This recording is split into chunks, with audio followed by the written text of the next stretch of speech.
adjust the camera real quick. Hold on real quick. All right, I think we're good. I think we're good. Should I turn the lights on in the back? I don't know. We'll figure it out. We'll do it as we go.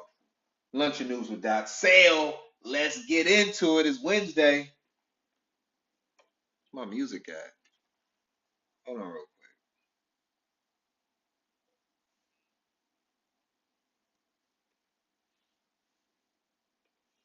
Let me see something.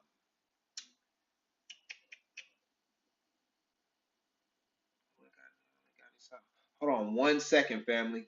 Let me figure this out real fast. Oh. All right, got that. All right, let me check this out. Okay, there's no sound there. Hold on real quick. Let me go here. Oh, I see it. Okay. All right, we got it now. Let's see, we got it. Yeah, there we go. Yeah. Had to make some necessary adjustments. I was so excited to get on. I didn't even have everything all the way set up. Because we missed yesterday.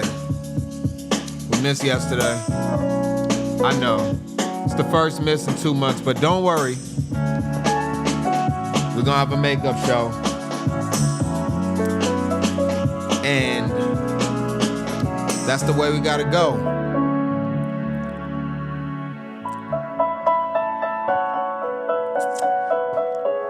Yeah. I'm excited to be back with y'all. I'm absolutely excited to be back. Yesterday was crazy. Like, it was my son's birthday. So, you know, for me, I don't really necessarily look at birthdays and holidays as a reason to not get anything done. You know, I talked to my mom a couple of times, and she was talking to these people, and they were at this office, and they were supposed to be helping out with some stuff, but it was around like the Christmas holiday season. So I don't know. It was like the week before Christmas, and I'm like, why aren't these people getting back to you? And she's like, well, it's the holidays, and you know, people are taking vacations and they got stuff going on. I'm like, okay, I can understand the actual day of Christmas, maybe Eve, but what does everything before and after have to do with anything? And, you know, she had a lot of compassion for these people. And I'm like, you got to get the work done. Like, you needed help from these people at that time, and they weren't there to provide it because they want to take a vacation. Like, do your damn job. Now, I will say this. When it comes to birthdays, I actually think that birthdays are important. But I think that they're important from a standpoint of the ages 0 to 18. So 0 to 18, should we go off color mode? We'll go non-color. We'll go color. So the ages 0 to 18, yeah, I think birthdays are important for them because, like, just being alive at that point is an accomplishment, right? Like, because the chances of you being the one to be born, like when, you know, there's insemination and all that, you got like a 1 in a trillion chance. I'm probably exaggerating, but the chances of you even being a sperm that makes it is like astronomical. So just the fact that you're born at all just says that you're already a warrior. Like, you've already made it there. Warriette for the women. You're a warriette if you're a woman.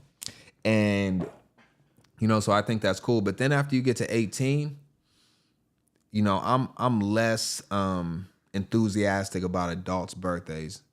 Like, adults be throwing birthday parties, and I be like, what have you accomplished? You know, we've been talking about the whole, like, EBT, SNAP benefits, 42 million Americans on SNAP benefits and all of that, receiving food help.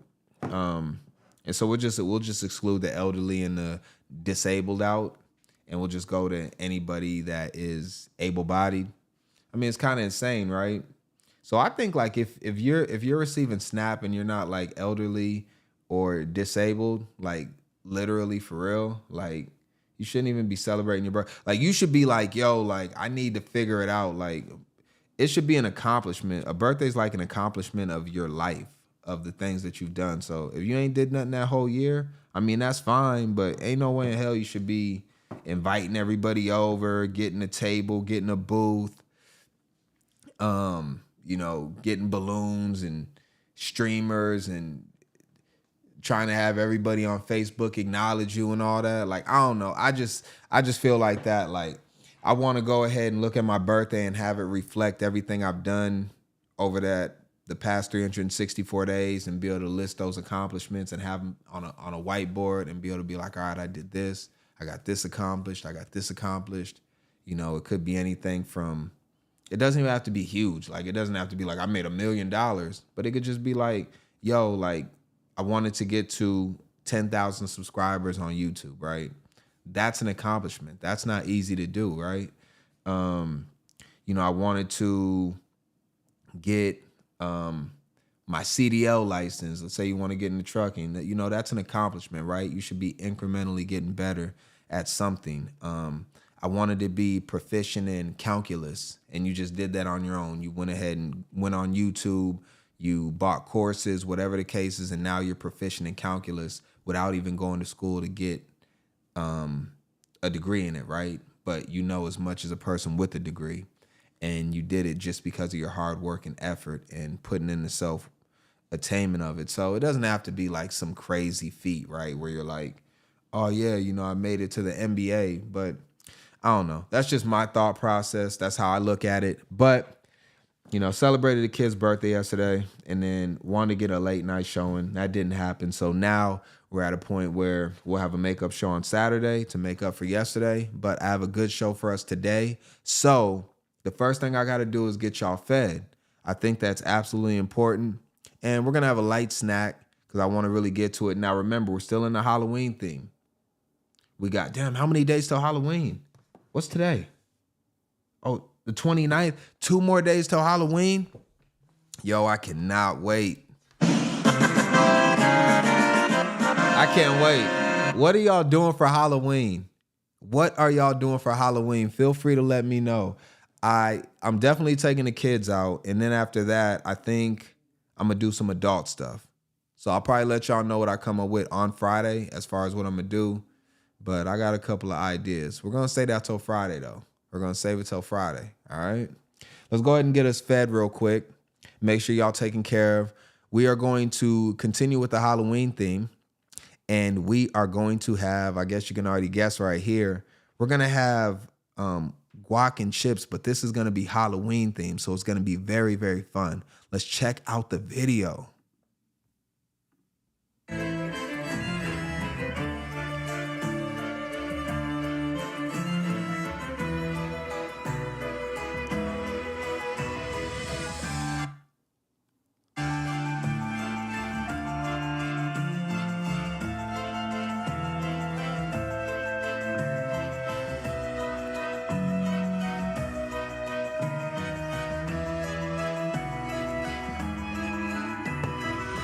Wait, did I miss something? Hold on. Hold on, I think I passed it. No, we didn't pass it, did we? Oh, no, we're still in there. Okay, my fault. I looked away from the screen for a second. This is moving really fast. Usually we do a lot slower videos and they're talking and stuff. So, all right, let's keep going. It's really interesting how they do this.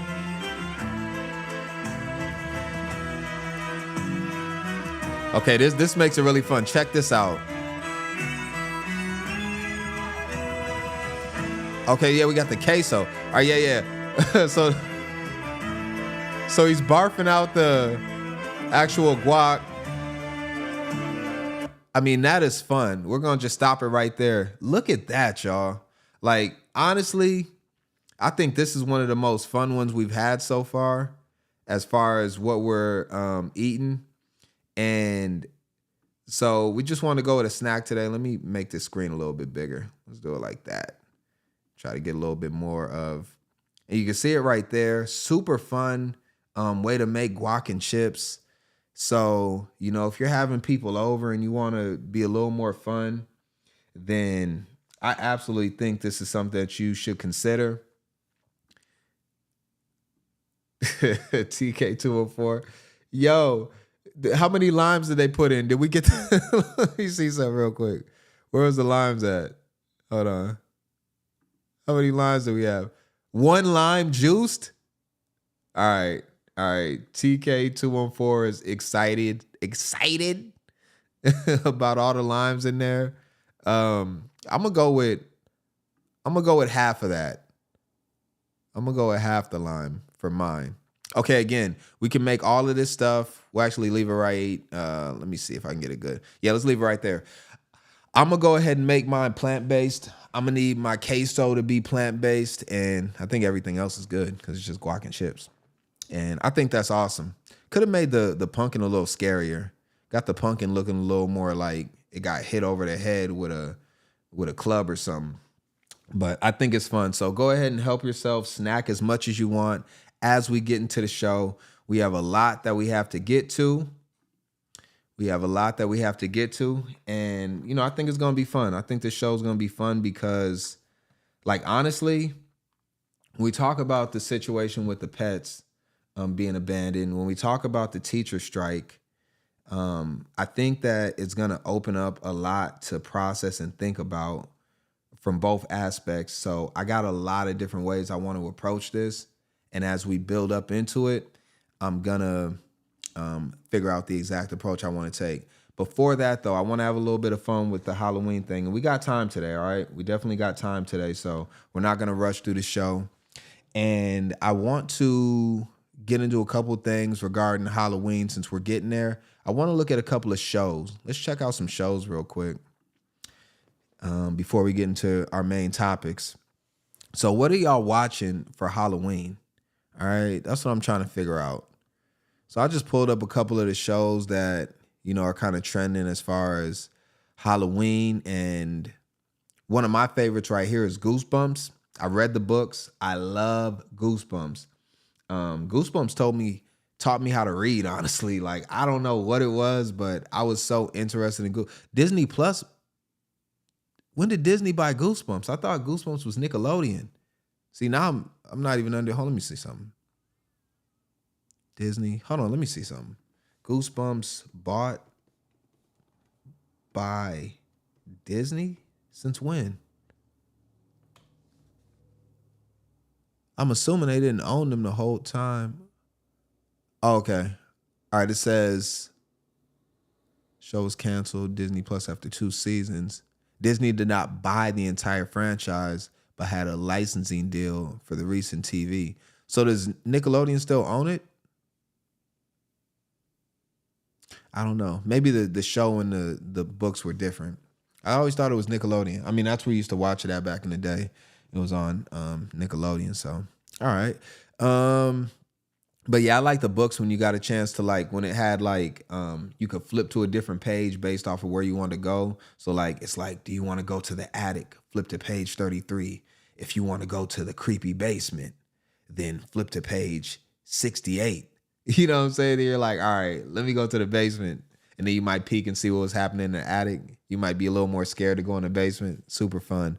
Halloween Cake Off. That's from 2018. Haunted Gingerbread Showdown, Halloween Cookie Challenge, Outrageous Pumpkin. All these shows are old. Are You Afraid of the Dark? This is also a Disney show. Not Disney. Nickelodeon. Buffy the Vampire Slayer. Okay, I got to tell y'all what my favorite movie is, though. Because I told y'all I would tell you this a week ago, and I never got to it. Y'all going to laugh at me. It's fine, though. It's fine. Y'all can laugh at me. I deserve it. I'm about to go to it real quick. I'm going to show y'all my favorite movie. Halloween theme. Not favorite overall, but just Halloween. This is my favorite movie. Growing up, that was Halloween. I don't even think this is necessarily Halloween themed, but it was my favorite scary movie. Because I didn't like scary movies. I was never into Saw and all those type of movies. And I think I watched the Blair Witch Project. You know how much money they made off that movie? I was looking at something on the Blair Witch Project. They literally it cost them nothing to make that movie. It cost them $5,000 to make the movie, and they made billions of dollars. It's crazy. But nah, this is my favorite movie. So y'all can go ahead and laugh at me. It's cool. It's cool. The Craft. Yes. Yes. And it wasn't even just because I like the girls. I actually just liked the movie overall. Matter of fact, I want to watch The Craft again. I didn't watch it this year. Maybe I'll watch it Thursday night. Yeah, look at it. It's probably going to be super dated. I ain't watch it. And you know how much I liked it? I actually watched the newer one that came out. When did they remade it? They remade The Craft. Dang, what year was that? They'll probably show it. Let me see. Craft remake. Is it Legacy? Is it this one? It was like 2022 or something. 2020. Yeah, this one was awful though. The remake was terrible. I mean, I was like, bro, I barely could get through it. It was just my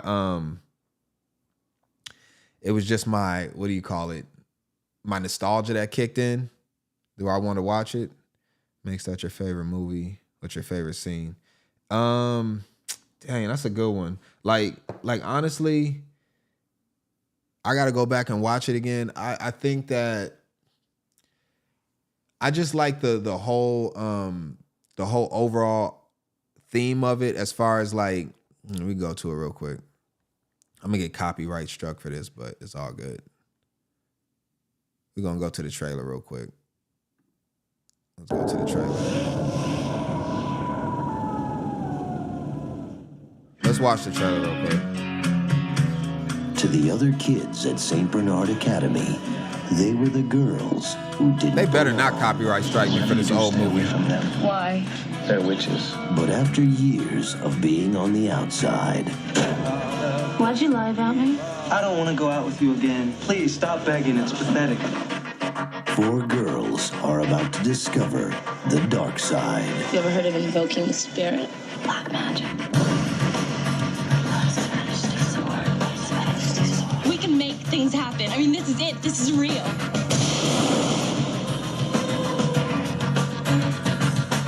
Columbia Pictures welcomes you to the witching hour.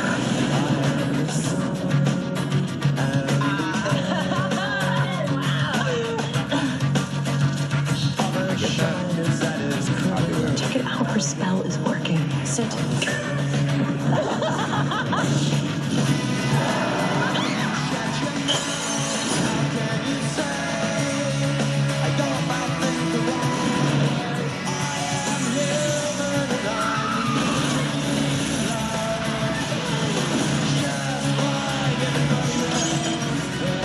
Yeah, because they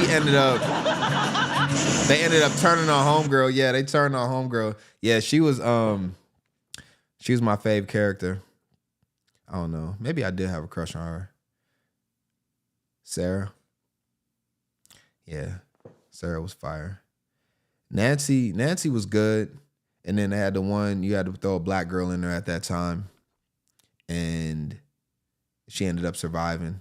Because there was this thing like with the horror movies where all the black people would end up dying. And so it was like after a while they started letting the black people live in the horror movies because they would always be the first ones to get taken out. And then that was kind of like the running thing with all the horror movies, like the black guy always got to be the first one to die. And they started letting the black people live. But yeah, this is my favorite movie, so I'm gonna watch it again. But don't watch the new one. The new one, Legacy, was terrible. I can't vouch for it. What did it get on Rotten Tomatoes? 6.5. It was a bad movie, but I like bad movies though. I don't necessarily like high production movies. I like kind of like terrible shows for some reason. I got a weird way of looking at things. All right. But let's look at a couple of things to be mindful of going into Halloween and just kind of the days leading up to it. Let's go ahead and look at what is going on. These 3 teens right here, let me make this a full screen. These 3 teens right here in scary costumes, they were running around being menaces in the street, and the cops ended up identifying them. So let's see about this story as we look at some of the possible issues that we can have.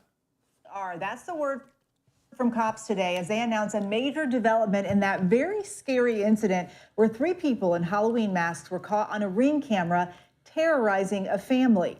Les Trent reports today cops revealed who was behind it, leading to mouths dropping. It's your worst nightmare. Unmasked. Police say they've identified 3 teenagers who terrorized a family after appearing at their front door in scary Halloween costumes. I'm gonna count to 10. If this door doesn't open, we're gonna come in. And get this, no charges will be filed in the story that got national attention. What? It turns out the 3 culprits are relatives of the family that lives in this house. It seems it was all an elaborate Halloween prank that went horribly wrong. Police Chief Tarek McGuire said the victims did not want their family members to be charged. Should they not be responsible for the cost of investigating this case? This is hopefully will be a learning experience for this family, and these are the actions that we've decided to take at this time. 2 of the teens are siblings, and their mother was in on it. But cops say she and 2 other adults stayed out of sight while the cruel stunt was taking place. A knucklehead in a Mike Myers mask. Who is it? Open up the door. Another dressed as a scary clown. And this evil nun making a chilling gesture, all demanded entry to the house in Alexandria, Virginia, right outside D.C. Either you come out or we coming in. A widow, her adult daughter, and a child were inside and told Inside Edition they were truly terrified, especially when the trio went behind the house and broke a gate trying to gain entry. It was just terrifying. If they would have entered the home, I'm not sure what they would have done. And the incident could have ended in tragedy. The homeowner's son arrived brandishing a handgun to fight back, but luckily the 3 masked teens had already fled. Ninjas almost got shot in a Halloween prank. Bro came over there with the blicky cocked, ready to go. He might have had a switch on it too. They said he was a son. So, you know what I'm saying? All the young kids is putting switches on their Glocks. He might have just shot the whole block up, just whole clip, 5 seconds. But nah, so when we seen this story come out earlier, everybody was going crazy about it. And now they're saying like, yo, like we're not even going. And you see the chief here. The chief understands something about this case. The chief understands that these people, if they don't want to press charges, the case is going to end up getting dismissed and acquitted anyways. Yes, they had to use resources to investigate this case, but at the end of the day, it's just going to be more money lost if they try to go against what the family is saying and proceed with charges. So at this point, you know, hopefully everybody just kind of learns from it. But I thought it was funny, but then also, I don't know, scary at the same time. But here's something that's a little more worrisome as we build into our main stories. I want to look at this last story real quick and remind us that Halloween Day, we got to be careful about people messing with the candy that they're giving out, all right? There's always a creep here and there that is going to possibly put drugs or try to poison people. We seen a video the other day of the person that said that he's going to put fentanyl in candy of costumes that he doesn't like. So, you know, we got to be careful out here. Let's go ahead and see what's going on with this story. Yep. We look at this and we'll see some of these are THC infused up at the top. Pretty obvious to me that these are not the originals. However, a very, very anxious kid to eat the Halloween candy might make a mistake. But I'm going to tell you why this is not something that you need to worry about, even though they're making it a big issue. Let's go ahead and listen to the story, and then I'll tell you why it's not going to be a problem. They look like Doritos, Jolly Rancher candy, and Funyuns, but they're not. They fooled a group of trained police officers because of how close the packaging looked to the real thing. These snacks were discovered at a home in Michigan by police during an unrelated investigation. They're infused with THC, the active compound in weed. That's not all. The one had the psychobilin mushrooms, and if eaten, that has a very serious medical effect. The giveaway? A subtle THC label in the corner and the word medicated. Still, officials say the packaging is almost identical to what you'd find on store shelves. The Lay's barbecue chips look dead on. I'd have grabbed a bag. I ain't gonna lie, those look close though. That's copyright infringement, is it not? Lay's is not making this bag of chips. Why don't Lay's go after this company and just sue them to high hell, like literally? It doesn't make any sense. That's just AI generated slop right there. But honestly, yeah, I'll be honest. If I looked at, yeah, other than it saying medicated and then, you know, kind of some of the other labels on there. But if you just took all that off, it's hard to tell. The bag of those in a second. Police say there's no evidence these treats were intended for children, but they're using the discovery to reinforce Halloween safety.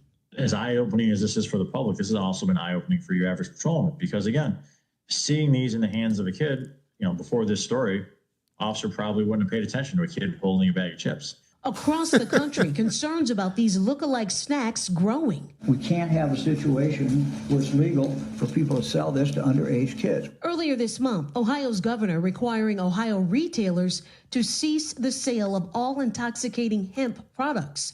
Products made from hemp but processed to produce marijuana-like effects, often sold with fewer restrictions like age limits because they fall into a legal gray area due to their hemp ingredients.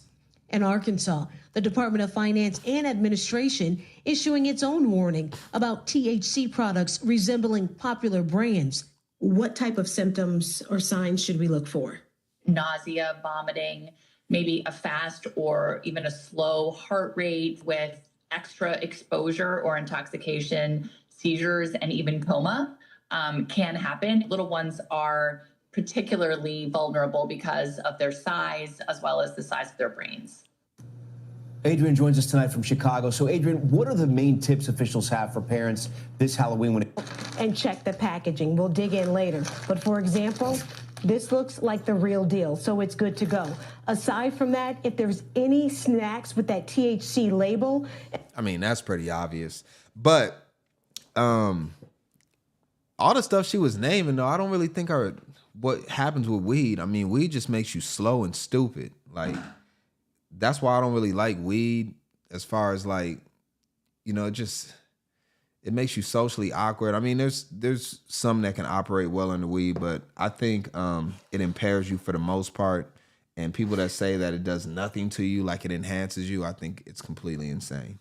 I think that what you do when you're high on weed, I think you could do it probably at 5 to 10x if you weren't on weed. Not saying that you can't operate on weed though, because it's been proven that you can.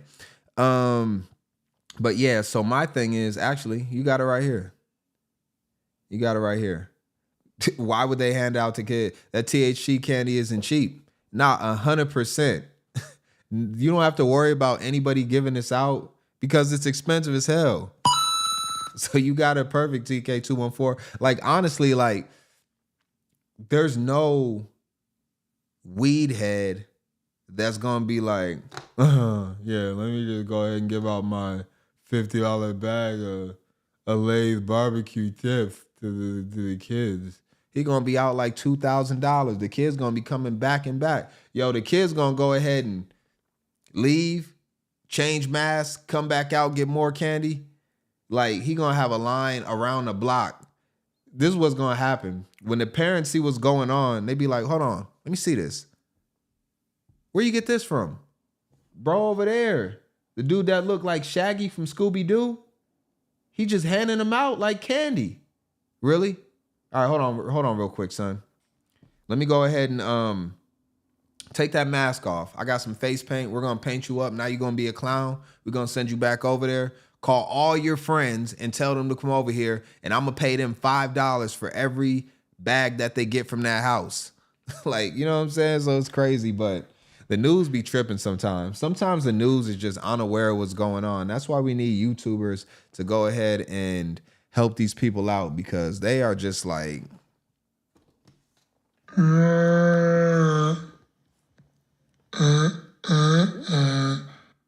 that's how the news be. But yeah, I thought that was funny. So they ain't got to worry about that. Now, there is other issues though. Just to be on a serious note, you're not going to be getting candy that looks like this, the THC stuff. Like, people are not giving out their THC lace candy. That's not going to happen. But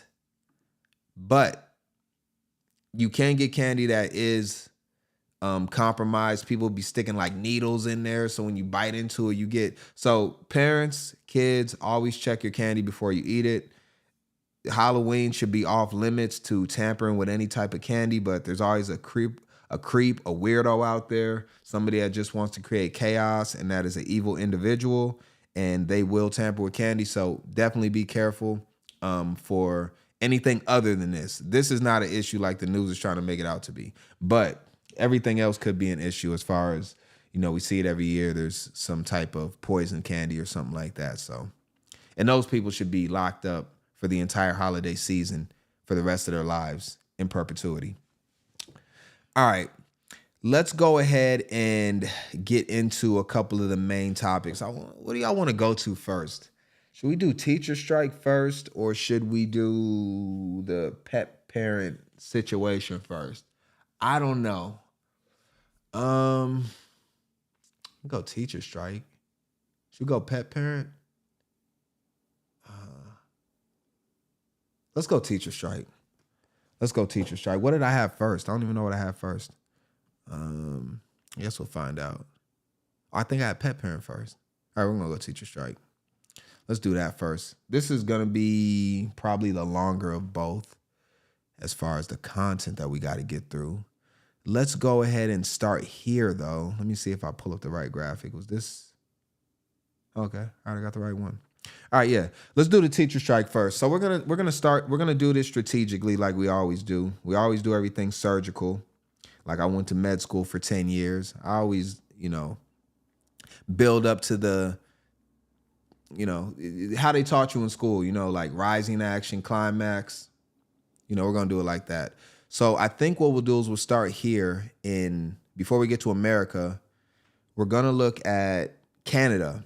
Canada just had a teacher strike that just ended recently, and Minneapolis specifically is what we're going to look at in America, where they have a looming teacher strike about to start. So right now we're going to look at Canada. We'll recap this. We'll look at a teacher, and then we'll get into the U.S. We'll get into the Minneapolis teacher strike.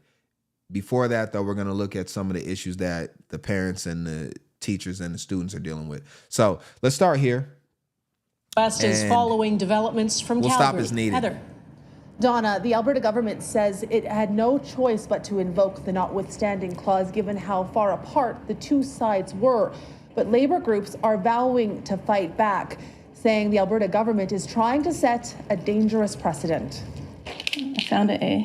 After 3 weeks off the job without pay, Calgary High School teacher Lindsay Marsh-Walters is deeply disappointed. It feels like you're being attacked. It just kind of feels like whatever you're doing is not working, even though you're trying to stand up for these kids that need more. My expectation is that students and teachers will be back in the classroom on Wednesday. But not only will Alberta's back to work legislation force an end to the province-wide teachers' strike, it legislates the terms of a new 4-year collective bargaining agreement too, imposing a deal that teachers overwhelmingly rejected last month. The end of the strike does not bring an end to the overwhelming. I heard about the no kings. Why is he holding a sign that says no queens? This is Canada too, so it's a little bit different. Fail Alberta face outrage. I'm just trying to read some of the signs. Our kids deserve better. Okay, we got some stuff going on. Canadians are different though, so you know it's a little bit different when we kind of see how they move. Overwhelmingly rejected last month. No queens. The end of the strike does not bring an end to the teachers' concerns raised through the bargaining process, and we are addressing those concerns head on. The province says it will begin collecting and publishing numbers on class sizes and composition to address the concerns teachers have raised, but it will also invoke the notwithstanding clause to impose the teacher's new contract, something Canada's Supreme Court has previously found to be unconstitutional. My initial reaction is one of shock. They have gone much farther than I anticipated that they would. My second thoughts are that they have very likely just started a war with Alberta's labor movement. A coalition of Alberta unions representing more than 350,000. Well, they got a lot of troops over there. I mean, that's not a small crowd. It's looking a lot bigger than what's going on in Minneapolis. All right, let's see. Workers. And they all got the same color on. They in uniform. Let's see. Smaller classes, brighter future. Okay. Caution that offer with a mimic. I don't know what that means. Promising an unprecedented response to what it says amounts to an attack on any worker's right to strike. The thing that I thought was most likely was to impose binding arbitration, because that in recent years is what governments do when they end a strike. This, by any sort of account, is far beyond what they needed to do to be able to resolve this. Under the legislation, individual teachers who defy the back to work legislation will be fined $500 a day, with a $500,000 a day fine imposed against the union. Okay, so over in Canada, they ain't playing no games. They said, look, y'all getting back to work. We don't give a damn about your strike. She just said it. I didn't even know that's what they did. But they said, if you don't go to work, we're going to fine you $500 a day. We're not playing about y'all. This is not America. You don't got the same rights that you got out there. And also, they wasn't getting paid during the strike. So it looks like they got cooked. But I did want to look at this teacher right here. And this video is 9 minutes, so we won't watch all of it. I'm just going to try to skip through to the relevant parts. But she ended up, so this video is returning to the classroom after the Alberta teacher strike. So they didn't get what they wanted as far as their strike, but they did have to return to class under basically getting their wages garnished or getting fined $500 a day. So here she is kind of talking about how she's going to return to class after 3 weeks. And we'll just hear from the teachers. I like to hear from the people on the ground floor, the people that are actually in the trenches. I am a teacher here in Alberta, Canada, and I love to make helpful YouTube videos for other educators just like you. Like I said earlier, in this video, I want to share with you everything that I'm going to be bringing with me into the classroom as I see my students again tomorrow, and things that I'm definitely leaving behind. So let's get started. All right, the first thing that I'm going to bring with me into the classroom, and I want you all to bring this with you in your classrooms as well, is honesty and openness. I am going to be honest with myself. I made the speed faster, so you got to keep up. To my students, and I'm going to invite them to be honest and open about how they're feeling and let them know it's okay to be excited to be back together again. It's like our family's back together again, but it's also very much okay to be frustrated that it feels like nothing has changed. So I am bringing honesty and openness with me into my classroom tomorrow with my students. Okay, so she's saying that because the students, what I'm trying to figure out is, for the students, they just basically got a vacation. It's no different than a summer break for the student, right? Or having a Christmas break, which usually like 2 to 3 weeks long. Thanksgiving break might be like a week. Then you got spring break. For the students, they're coming back and they're just like, all right. Now, the way she's explaining it is that the students are looking at it from the same way that the teachers are, and they're not. So again, like, it seems like the teachers are making it about them and not about the students. But let's go ahead and listen a little bit more. The next thing I'm going to bring with me into the classroom tomorrow is conversation and understanding. I want to have an open dialogue with all of my students, also so that I can find out how much of this strike have they processed, because I have a daughter that's in grade 2, and I've chatted with her about what's going on, the strike, why are teachers not teaching, why are they not going to school, and she knows a little bit, but not everybody might have an understanding of what's going on. So tomorrow I'm going to invite conversation and dialogue with my students so that they have space to share what they've heard. Maybe they have some misconceptions, or maybe they're not sure about what this is all about, or they're confused, or maybe they're feeling guilty that, the reason why we went on strike is because the classes are too big or whatever. We're going to have an open and honest discussion so that everybody can have a great understanding about the reason behind. This is my thing. Why are the teachers having adult conversations with students? Do you really think that the students are following the teacher strike during the 3 weeks that there's no school? Or do you think that they're playing Roblox? They're doom scrolling TikTok. They're out playing outside at the park. Do you think they're really just watching the local news with bloodshot eyes, trying to figure out what's going on in the collective bargaining agreement between the teachers and the union and the higher governing bodies? Like, come on, like these teachers, for some reason, always make it about them and not about the students. The students don't know anything different. They don't understand if the class size is too big. These are all issues that the teachers are dealing with, and possibly, you know, staff, administration, superintendents, things like that. But the kids, they don't know any better. If anything, they might not understand that they're not getting the individual one-on-one time that they need.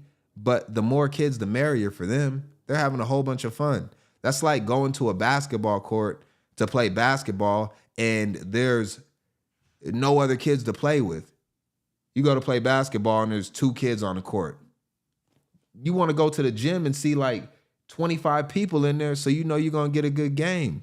So this is crazy. And immediately this teacher is showing vibes of being very selfish and self-centered and actually thinking about like, what input are the kids going to have in this discussion?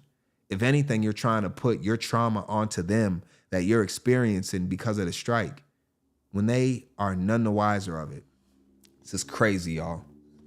Behind the strike. My top priority going back into the classroom, and something that I'm definitely taking with me, is my connection and my relationships with all of my students. I don't care how long this takes me to do. It might take me days to check in individually with each of my students, but that is so important. I want to reestablish those relationships with my students. I want to check in with everybody. I know that I'm gonna address that in 1 so second, important. For us to be able to move forward together, I want to check in with my students. I want to see how they handled everything for the last 3 weeks and see if they have any concerns or worries or anxiety about anything. I want to check in and make sure that I am reestablishing those connections that I made with my students at the beginning of the year. I'm also going to bring with me reflection. I want my students to reflect on the past 3 weeks and also reflect on the first few days back at school. And how does that make them feel? I will invite them to write in their journals. I will invite them to draw a picture or whatever. I want them to reflect on the whole experience, and let's get that down so that we can explore all of these feelings that the students are bringing to the surface. Second last thing I'm going to be bringing with me into the classroom tomorrow is grace for myself. 1000%. This is super important. I am not going to be rushing through lessons or trying to stretch myself thin for making up for lost curriculum. Heck no. Especially this week, at the end of the week, we've got Halloween. I am not going to worry at all about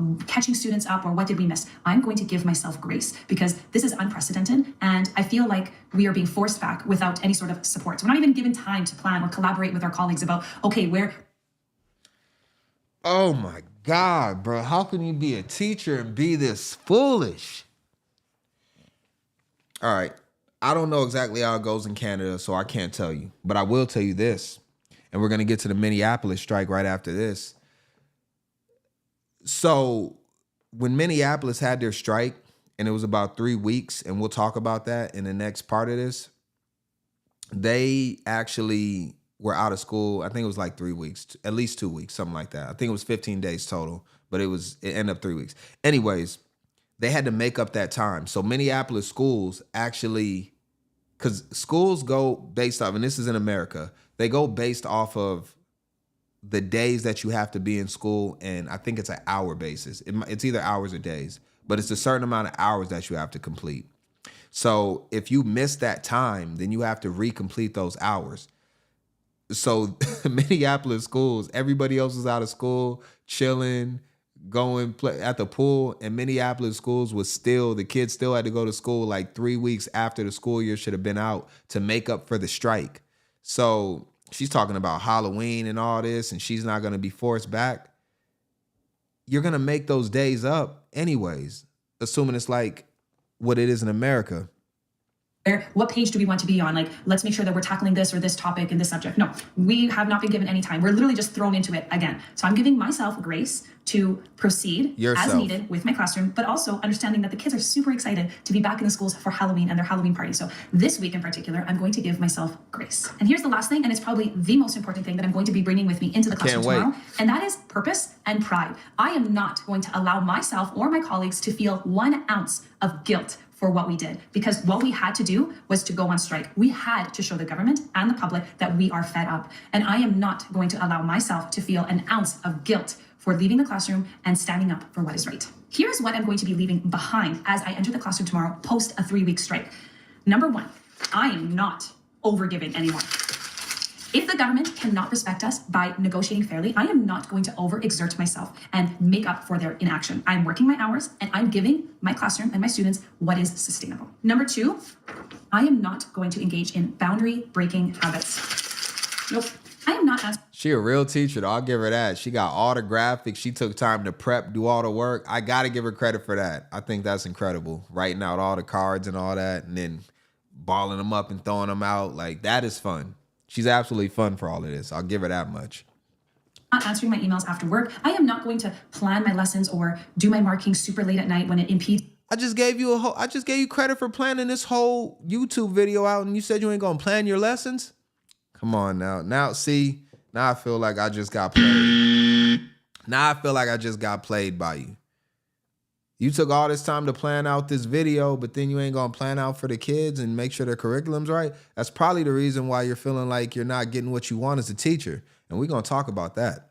Impedes with my family time. And I'm not going to say yes to things when really I want to say, I don't have the capacity to do this. So I am going to come into the classroom tomorrow and for the rest of my career, and I am going to set boundaries and maintain them. I am not going to feel guilty for taking a shortcut in my job. I am going to make my job as easy as possible. That means if I can download something for free, or if I'm going to buy something off of Teachers Pay Teachers because they've already have the unit that's already made, or even simplifying my plans. I'm not going to go to the ends of the earth to make the super cute lessons and all of these projects. No, right now, that is out of my boundary. I do not have the capacity to do that. So I am not going to feel guilty for making my teaching life easier by downloading or purchasing anything that makes my life easier. I'm not going to feel guilty about that. And the last thing. Okay, before she gets to her last point, I actually think this, because I know that there are really good teachers out there, so I don't want to exclude all of them from this. But I think that overwhelmingly, well, we'll get into it. But from a standpoint of what teachers pay out of pocket that goes into the classroom, I do think that they should be reimbursed for that for the most part. At least, I would say all of it, honestly. If you got to buy extra construction paper, you want to do something for the kids, I think you should have, at minimum, like an extra $500. As long as you can prove it, you got the receipts to show that it went towards the classroom. Like, I think that a lot of times they're not given all the resources they need. Sometimes they're doing stupid stuff, though, right? Like, they're putting their own, like, propaganda and all that into the classroom that has nothing to do with the education. So that stuff, absolutely not. It shouldn't be in the classroom at all. Because you're not trying to raise people's kids, you're trying to teach them. So you don't need to be giving them all your opinion pieces. You need to be teaching them the curriculum that you're set to teach. However, when they are trying to do that, come up with fun ways to create things for kids, I think that they should be reimbursed for that. So I agree with that part of it. Let's hear her last part. Thing that I am not bringing with me tomorrow to the classroom, I am not going to neglect myself anymore. During the past 3 weeks, I feel like I have rediscovered myself. I have rediscovered or reignited my passion for exercising. I have a 5K goal. I've never been able to run 5 kilometers before, and that is my goal. And I've been working towards that. I've also started crafting more. I want to have time to do my scrapbooks and just to breathe. So something I'm not taking with me is neglecting myself anymore. I am going to make time in my life to do that. Up until now, I've always let go of exercising or crafting because those are things that don't need to happen per se, but they do because those are the things that bring me joy. So as I enter the classroom tomorrow, post this 3-week strike, I am going to make sure that I schedule time for myself and things that bring me joy. We can't control what happens next, but we can control what we bring with us forward. And I hope that this video has encouraged you to set your boundaries and to proceed with grace tomorrow as we enter back into the classrooms, and to allow yourself time to reconnect with your students and to give yourself the patience that's needed, because we are walking into unprecedented historic times. And I hate that we're saying that. The largest labor strike in Alberta's history, and our constitutional rights have been removed from us with a notwithstanding clause, whatever. I'm tired of saying all that. So I hope this video has given you the permission. Okay, so some of the things that she talked about at the end, I think that exercising is absolutely something that you should be doing. I think that that's not something that you compromise on, exercising. But again, like, it's an hour a day, half hour a day, 15 minutes a day to exercise. I'm pretty sure you can find time for that. The crafting, you're right, it doesn't need to be done, but if it's something that you like to do, do it.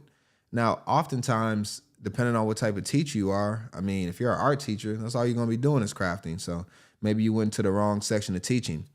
But I will say this, you haven't given up much, and the reason why is you have it right in your background.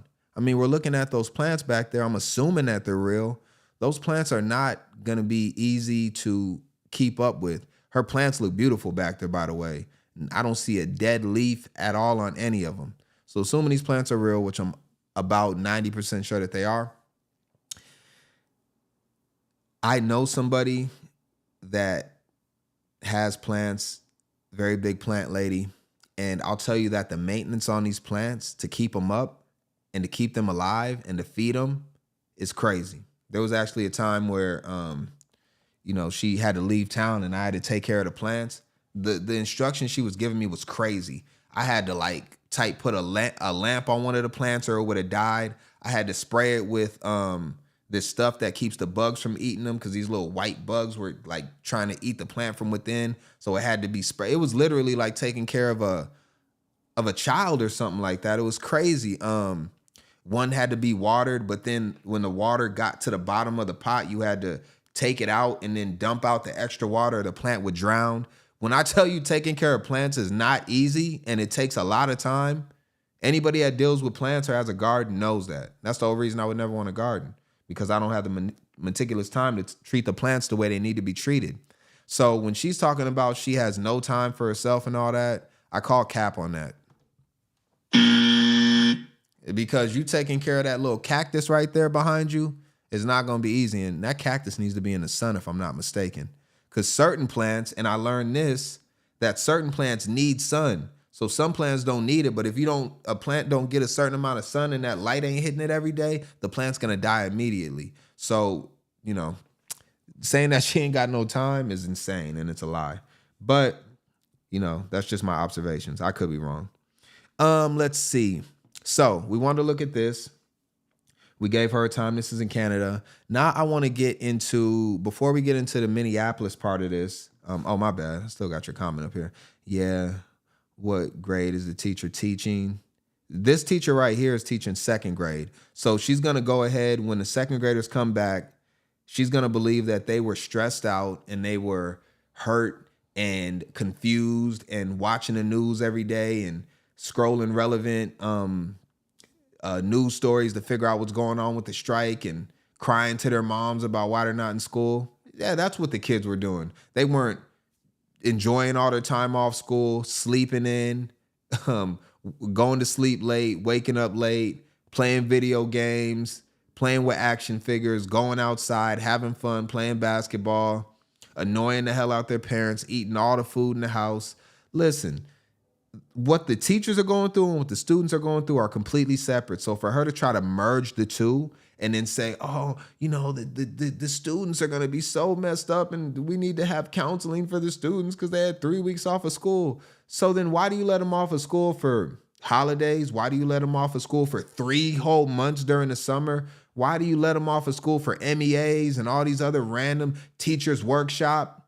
Do you bring them back in and counsel them after that? Like, it's completely insane. So, the teachers are definitely playing the victims and they're putting the students last. I heard this woman say nothing that's going to be helpful to the students whatsoever. She's just thinking about herself. So that's what I got on this. Let's go ahead and move on to a couple other things because I wanted to look at kind of some of the situations that the parents are going through as far as what they're dealing with in the school. So let's go ahead and look at this woman right here. We're going to pull her up. Be a substitute. I went back. And we're going to go through some of these videos and then it's going to lead into the Minneapolis teacher strike portion of this. And we're going to cover that. And that's going to be very interesting. Let's check out this parent though. This was just recent where she posted this video on, it looks like Instagram, possibly. Let's check it out. I went back up to the school to demand my child be removed from the class, which they still denied, even though I said, hey, I don't feel safe my child being in this lady's classroom, even more so now because she's receiving a lot of threats. The school has been leaked, yada, yada, yada, yada. Will there be a substitute teacher? I'm not sending my child back to the school until he gets a new class. Or will there be a substitute? Will she continue to teach? They said, why wouldn't she? And you expect me to send my child into a classroom with a lady who's getting threats, whom she told me last week that she does not like my child. And if this was a month ago and she knew how he was, she would have had him removed from his. Okay, so this is what she's saying. This is all alleged. This is just, we're seeing videos like this with parents speaking out. And I don't know exactly what this is in reference to. I'm assuming it has something to do with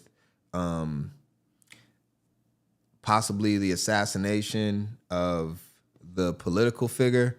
And I guess like the teacher was talking about, because a lot of teachers for some reason like they're on one side or the other. They're usually on the Democratic side. So when something happens to Republicans, they mock them, and then the Republicans come back and they want to cancel them, and then they're getting death threats and all that. So she's saying she don't want her kid being taught in that situation. And, you know, we kind of seen it with the teacher that we just listened to, where it's like they are really self-centered at a lot of different times. So, I mean, if you're a marked man, like, I think the last thing you need to do is be around kids and or your family until you get that threat eliminated. And, you know, but this woman still sent her kid to school, so I'm not going to let her off the hook. I mean, if you think your kid is, and the teacher said that they hate your kid, and they would have did something to your kid, like, I don't even know why you're sending them there at that point and why the teacher hasn't been brought up on charges for a threat. But we're seeing this now where it's like, you know, the teachers and the parents are starting to get into it, and the teachers and the government are starting to get into it. So it's a little bit crazy. Let's go to a couple more videos that I want to look at. Okay, so I want to look at this one. This is in a school zone. So we got like teacher strikes and we got the teachers upset, but this is in a school zone. One of the parents had to go ahead and break up a whole bunch of crackheads and fentanyl users in a school zone as a parent with no backup from law enforcement or the teachers or anybody associated with the schools that are in the neighborhood, and break these guys up as they got syringes and needles and crack right here. Hey there. Do you see this says? It says school zone. School zone. That right there is a school. School's in session. Doing drugs right here in a school zone is going to get you a felony. You guys got 2 minutes, and then I'm calling Bike Squad. They're on speed dial. I don't know why Bike Squad wasn't already there. You guys got to take this shit and take it out of the school zone. All right. That's fine. So they begin You to can do your pack fucking up. drugs, just not in front of the kids. It's a wrong thing to do. This guy in the hoodie's actually going to attack this woman. How you doing right now? I'll tell you what I'm doing. I'm protecting the kids. Yep. This is a school zone. This is a school zone. This is a school zone. I'm not a professional. I'm a mama. Take the drugs out of the She's school a zone. mama. That's the whole point. I'm on the fucking public block. Good for you. Get the phone out of my fucking face, dude. Get your fucking drugs out of my street, dude. Get the phone out of my fucking face, dude. Get the fuck out of here with that shit, dude. Get the drugs out of here, and I will. You don't have permission to film me. You're in public. You don't have the right to say that I You don't have don't. permission to fucking film me. Get this shit out of here, man. Get the And she's absolutely right. So, under the Constitution, you can be filmed in public without consent at any point at any time.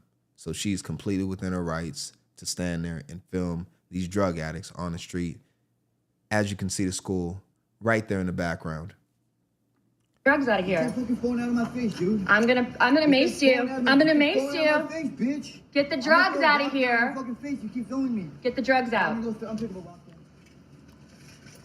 Get the drugs out. Get the drugs out of here. You're in a school zone. Get that fucking phone out of my face, I'm bitch. gonna mace you. Get that phone out of my face, dude. You don't got permission to film me, man. Get out. I think she maced his ass. Get out of here with the goddamn. I'm gonna Should've mace you tased him again right in with his the goddamn face. drugs. Dude, you don't have permission to film me. Get that You don't out have of my face. permission to do drugs in my school zone. Get Get out. out. Face, dude. Get out. Spray his ass. Get out of my face. Get out. Yeah. He gonna go try to grab a brick. Can you call for me, please? Get out of here, bitch. Fucking bitch. Fuck, man.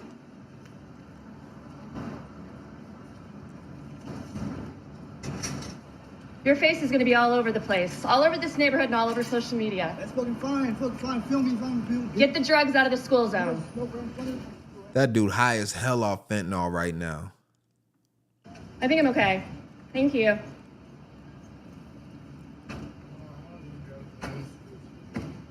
Thank you.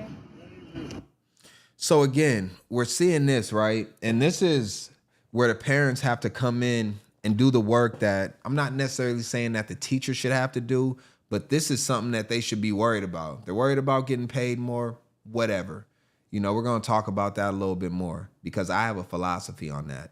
But I do want to say this. When you understand that the surrounding area of your school, because the teacher's driving right by these people every day, and they're not making an issue about this, right? And we're going to blame law enforcement as well. They got to clear this up, especially in a school zone, right? Because oftentimes kids, they'll walk home, right? Imagine having to walk through these creeps. You got the guy on the bike. This guy right here with 2 teeth in his mouth is running around threatening people. And, you know, I wouldn't put it past any of these people that they're child predators, sexual, and probably on the registry. So it's like, how is any of this okay when you're talking about paying all these things? Let's go ahead and worry a little bit more about the kids and then start to get our academics up, get our safety up. And then I think you're in a better position to begin to try to strike and different things like that. Now, you know, we think about this and we say, well, you know, what are we going to do moving forward, right? Oh, and the last thing I want to say is people that sag their pants, this is who you look like. Anybody that sags their pants, they look like this guy right here. Oh, let me see if I can get a good shot of him. Where's he at? You see him right there? Pants below his ass. This guy right here, you see him? Yeah. That's what you look like. Anybody that sags their pants, I don't care if you got a Gucci belt wrapped around your waist or a Louis Vuitton belt that costs $375. If you got your pants sagging, this is what you look like. You look just like him. I can't tell you apart. I don't care what your shirt says. Amiri, Balenciaga. Yo, that's what you look like, a crackhead. The other guys doing drugs are packing up and trying to leave, and that guy wants to argue about being filmed. Good for her standing up and protecting the kids' school zone. Yeah, 100%. But the problem is it shouldn't have to be her job to do that, right? The simple fact that she's doing that, the teachers are striking, and they're worried about everything other than what is in the best interest of the kids. And we just seen it with this last woman that we watched directly from the teacher's mouth is the bigger problem, right?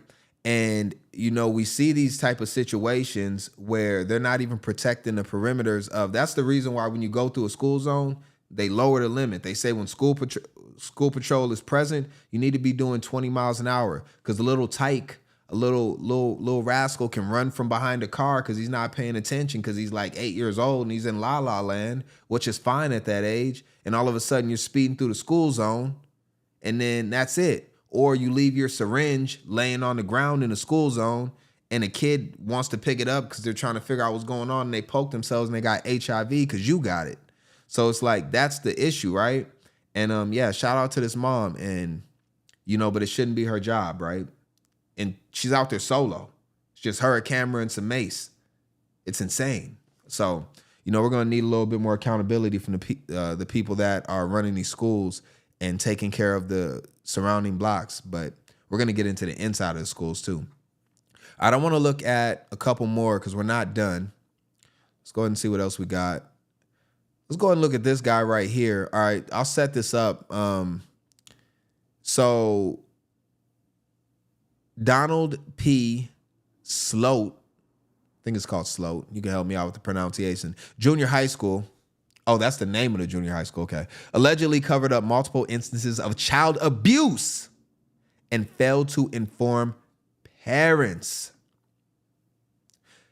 District Superintendents Max Myers and Principal Dave, I can't pronounce his last name, are now under fire from parents after reports of child abuse became public. One mother confronted the Superintendent Myers, claiming that a school official asked her if she was going to let her daughter be a victim after her daughter was allegedly sexually assaulted. What's going on in the school? So, again, we got strikes, but we got this as well. So let's look at it. Right now, we could have this be done. You sure can. You just mentioned something about a child in the cafeteria, and the coach watched her word no, right? To the boy that was sexually assaulting her. That's what he's talking about, right? Did you hear that? I haven't heard. That's what he spoke of. Yes. Okay. So it was my child. Okay. I didn't want to say that. And Childers dropped the ball. You want to know who else dropped the ball? Lineupper. You know what he said to me? You just gonna let your daughter be a victim? Is that what you're gonna do? I said no. And you wanna know what my daughter's not a victim. She's a survivor. She's standing out there by her own choice. Oh yeah. That's why we're here. Yeah. And this mom right behind her, her daughter and kids have been abused. I mean, we have so many parents, Max, that they just want an opportunity to address it. So I'm gonna ask you again before we go into this. Can you just commit to, by the end of the day, putting out a press release that says we're going to have a meeting on this day to deal with just this issue? We don't want the November the 10th meeting when you're dealing with all the other stuff that you've got with. We want a meeting about this issue. If you need to, I'll volunteer to help moderate the darn thing. You know, I mean, but if not, we're showing up. And shout out to the parents. Shout out to you, 857. Yeah, even at 8 years old. But you know, you're seeing this where the schools aren't taking accountability of the things that are necessarily happening with the kids, particularly where they're more worried about themselves. And I look at it from this standpoint. If you take care of what you need to take care of, you will be compensated accordingly, all right? When you're doing great, people have no problem with rewarding you. You see these parents are coming up to the school because they just want to have accountability taken and to have this situation publicly addressed so they can figure out what's going on, right? And these people have nothing to say. He's just sitting there looking like a fool. He's just sitting there looking dumb. Look at him.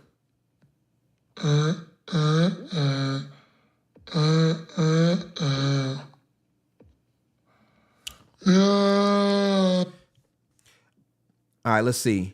But I get what you are selling. Like, teachers should not get paid appropriately. I never said that. But also, they should be packing just in case and controlling the perimeter of the school. No, that's not what I said. I said that I didn't get to that part yet. But I think they should get paid based off of performance. Absolutely. And I think that as a teacher, when you're driving to school and you're seeing crackheads within the perimeter of the schools, they're sitting there doing drugs right next to school property in a school zone, and you're not doing anything to actively make sure that they're removed from that situation.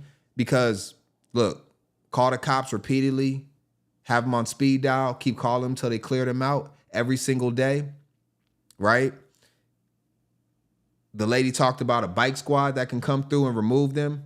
I'm not saying the teachers have to go out there and say anything, although a parent did with no type of help whatsoever. So if you're looking at this situation and you're saying, what can the teachers do? Well, the teachers, they have a union. We just seen them protesting, and we're going to see them protesting, coming together with signs, showing force that they can get things moving. So I don't see why they can't do the same thing. They're willing to walk out on the school for weeks to protest and strike for more pay.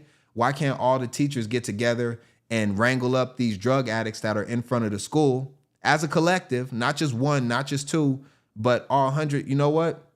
We're going to make sure that our kids are safe, because that's the most important thing. We got this going on with this situation where the parents are extremely concerned about the safety of their kids with child abuse allegations within the school that the school doesn't want to address. So yes, absolutely. The teachers should absolutely be coming in there as a collective and saying, you know what, we're going to remove these people from the block, and we're going to be vigilant in doing that at all times. Let's see. You have one more.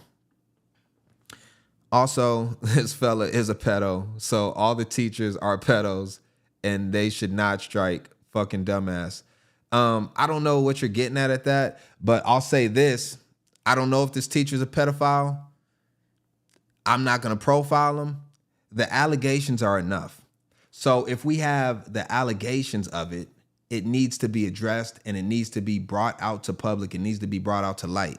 This whole situation right here is that they are trying to cover up everything that's going on as far as the allegations. All right. So if you can look at it right here, allegedly covered up multiple instances of child abuse and failed to inform parents. The one thing that the parents should always get is all the information of everything that's going on with their child within schools. So if you are saying that the parents shouldn't be informed of these things and they should have to figure it out from their students, they should have to figure it out secondhand and not directly from the school, you're 100% wrong. And it's not even close. All right, moving on. We got more to get to. We see the New Jersey School Board Association Conference, and for some reason, We get ours. The men get the privacy. They get their bathroom. We get ours. Now, I don't know if this is feminism propaganda. I don't know what's going on with this whole situation, but we're seeing New Jersey School Board right here went ahead and threw up the all gender sign for the women's restroom. However, the men are not effective. And, you know, we're seeing this at different points where people are putting up different situations where it's like, oh, you know what? We're going to let boys be in women's sports and all of that. So this is kind of along those lines. And we're seeing that in school where there's a lot of propaganda being pushed by teachers. And I think that that part of it needs to stay out of the classroom, because the parents should be teaching kids ideology and how to be good at life and what to do in life and how they want to look at religious views and all those different things. It's not up for the teacher to do that unless the parents specifically sign their kids up for a religious study class or a gender class or a sexual class. It's not up for the teacher to be teaching that. And most parents would not want that. Although maybe sexual education might be good a little bit later, not definitely at like the elementary and the middle school level, possibly going into maybe like junior and senior years, I think would be more appropriate to start teaching some of that stuff. 857, you must be a teacher and possibly not a good one. All right, let me see. Let's go ahead and look at some of the other issues that teachers are facing, because we always want to look at things from every single side. And over here, we're absolutely not biased. So a lot of people, you know, they'll stick on certain talking points and then they'll get upset about that. Oh, you said this, you said that. If you ever look at any of the content that I put up, I always look at both sides because it's very important to do so. But I'm always going to be on the side of right and never the side of your feelings. So let's go ahead and look at this and see what some of the teachers have to put up with. They're actually saying right here, you're a white teacher trying to educate black students. Let's see what's going on.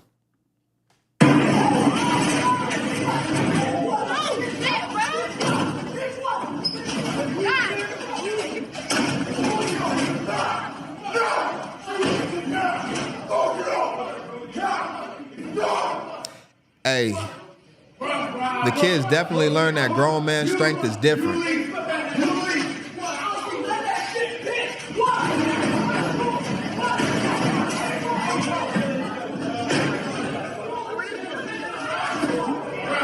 The bro got a cast on his arm? He got a cast, so he already was fighting. I gotta see this again though. The teacher was not playing. He took the kid out. The kid got back up and wasn't even phased.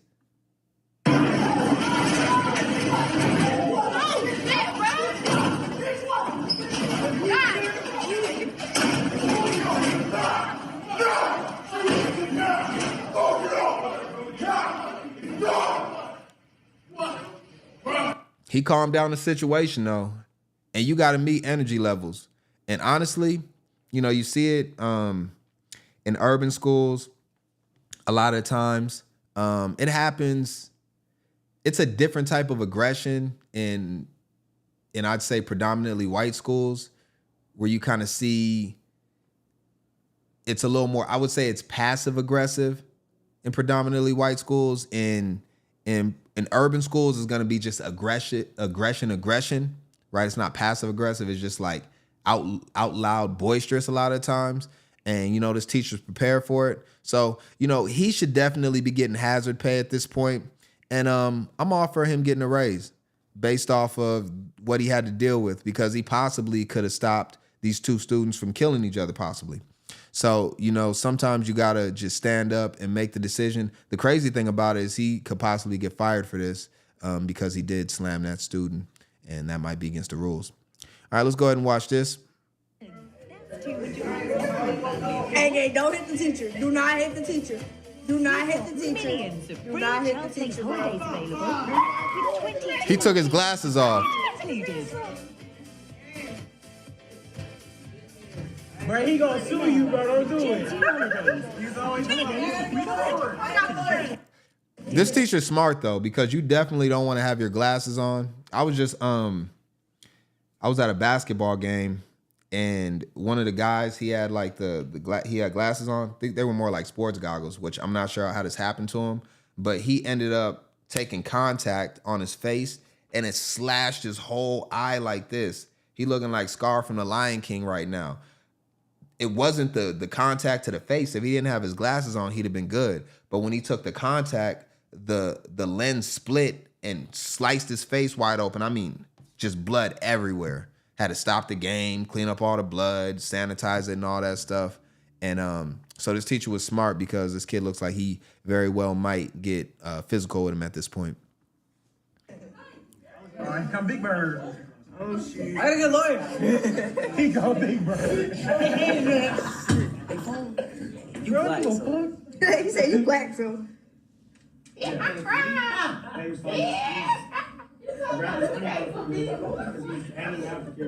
now he's like, Niggas act like he was saying no drugs. and so he starts like cussing me out, and then he's talking on the back of me. Yeah, I'm talking about saying you gonna be my doctor. Ooh, this nigga on $1. It's good, man.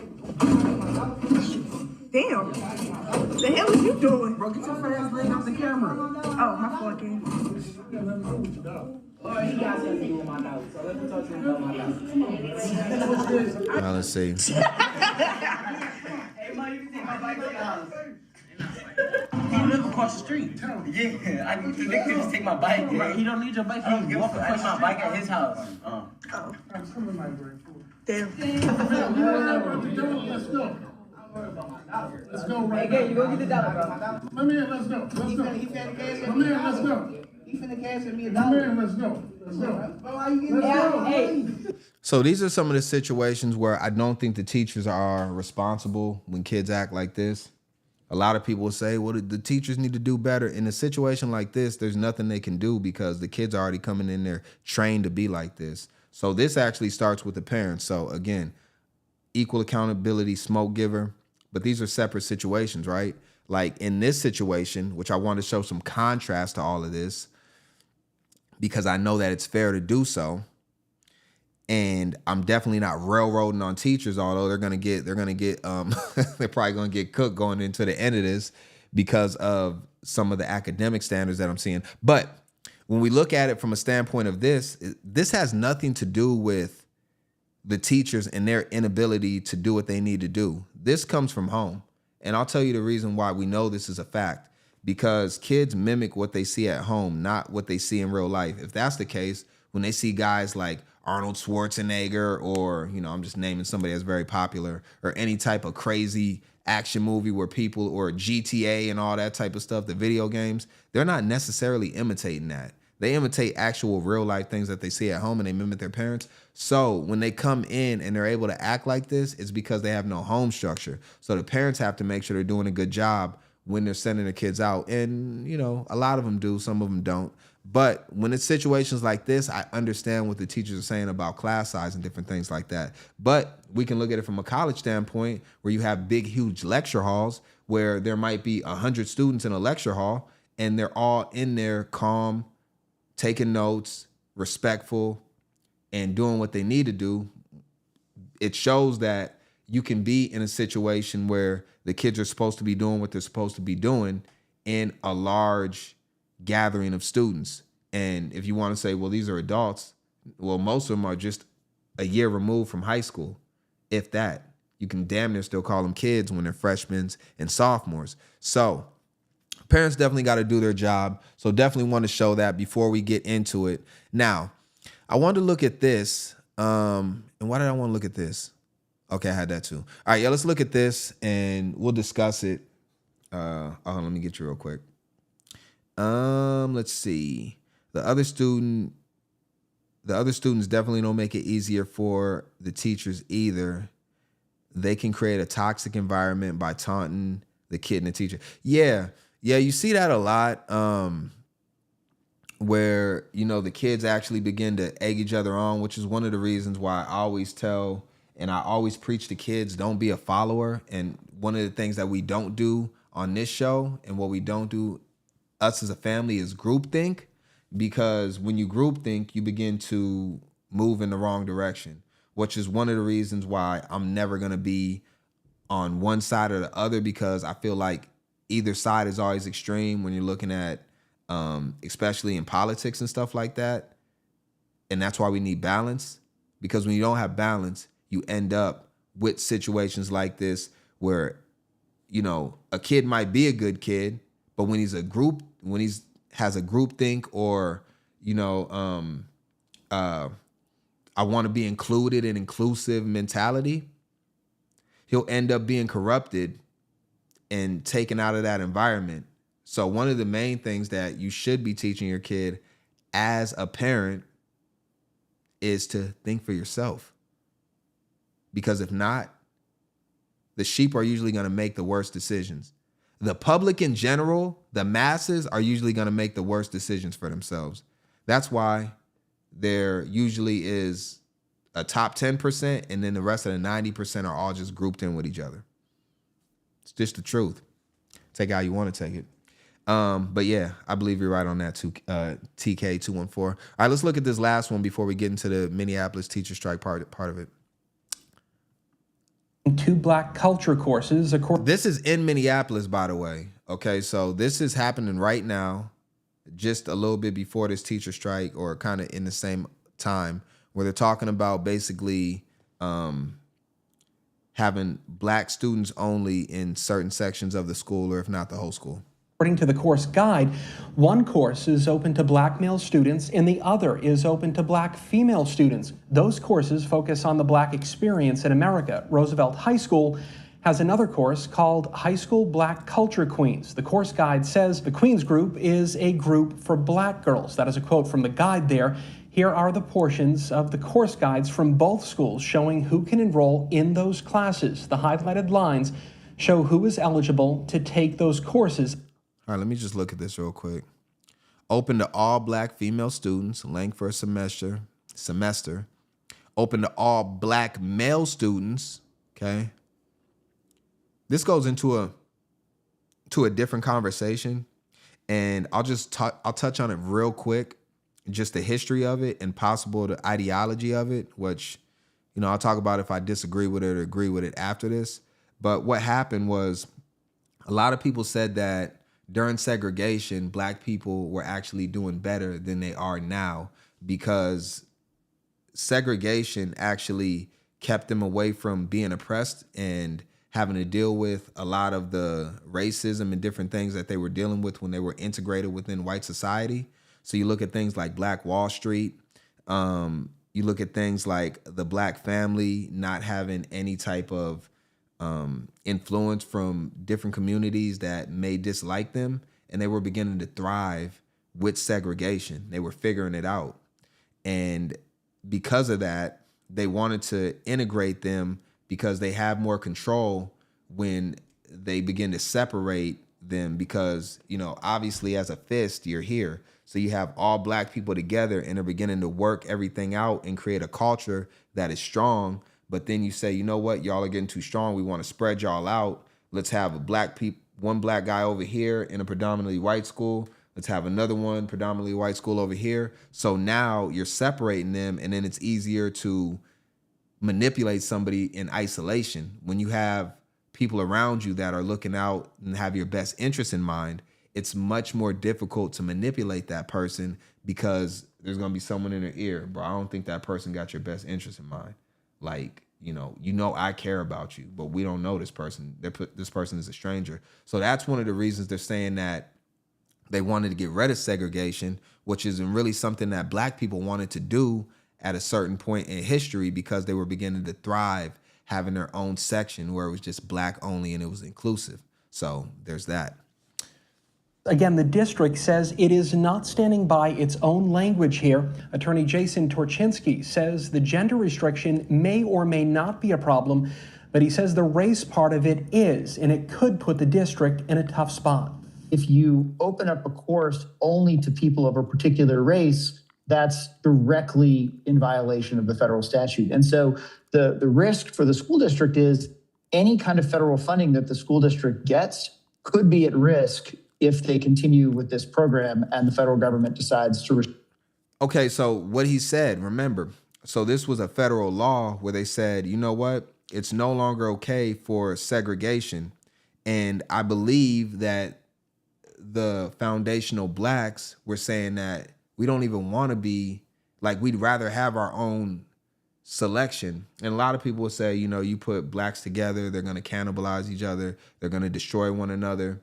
Possibly a certain aspect of that is true because we see it in different parts, but they're put in poverty places to begin with. So then when the resources are thin, it's a lot different, right? And it could be cooked for a certain generation. But if you put those same people in a place with a lot of resources, they will begin to adapt to that. And over time, they'll adjust, right? I don't think it would be any different if you put any other class of people in a poverty-stricken place where they're dependent on the government for too long that they won't begin to cannibalize each other. That's any race, right? Especially when they're already at a handicap when they get placed in that situation. Because remember, you're coming off slavery, you're coming off Jim Crow, all these other different things. So that's one of the issues, right? Now the school is saying, we're going to fund this possibly, saying that they might be restricted from getting funding for this. So if the school wants to fund it, might be a little bit of a different situation, but let's hear the rest of this. Very interesting. Restrict their funding. And the district told us just today that Minneapolis Public Schools does not restrict enrollment in courses or participation in activities on the basis of race, gender, or any other protected class characteristic of students.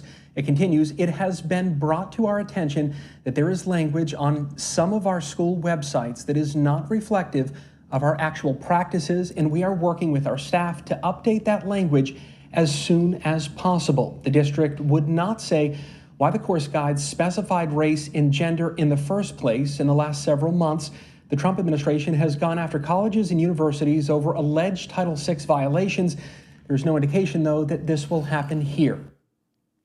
Yeah, there's no indication, but they're trying to make it happen, and I think it's very interesting. Again, this is in the Minneapolis public school district, so this is happening actively. A lot of people would be upset about this. Some people might agree with it. If you have them already trying to pass this through and make it happen, that means that there are people that are on board with it. So with that being the case, what am I looking at? Okay. Yeah, with that being the case, it makes a lot of sense. I just don't really know. Let me see. I see nothing wrong with it. Oh, the typo I'm probably saying with it. And you're right about the history. I'm probably mostly right about it. I don't know exactly. Like I'm recollecting some of it. I might not be completely accurate on, but the whole segregation thing and blacks thriving in that time, the black family for sure was not broken in the, I would say probably like the 20s to the 60s. We really seen it when the government got involved, that the black family started to dissolve and become a lot more fractured, and that was based off of laws that, you know, it goes into a whole different situation with the father being taken out of the household and all that, and enticing the women with Section 8 and free government food and all that if they didn't have the families. It's a whole situation. It's not necessarily the scope of this show, but it was something that, when we look at this, is very interesting. So, maybe we'll get into that topic a little more later on. But this is in the Minneapolis Public School District. So let's go ahead and look at what's going on. Do we have one more? Okay, I guess we can look at this real quick. So this is, I guess this kind of goes into the next part of it.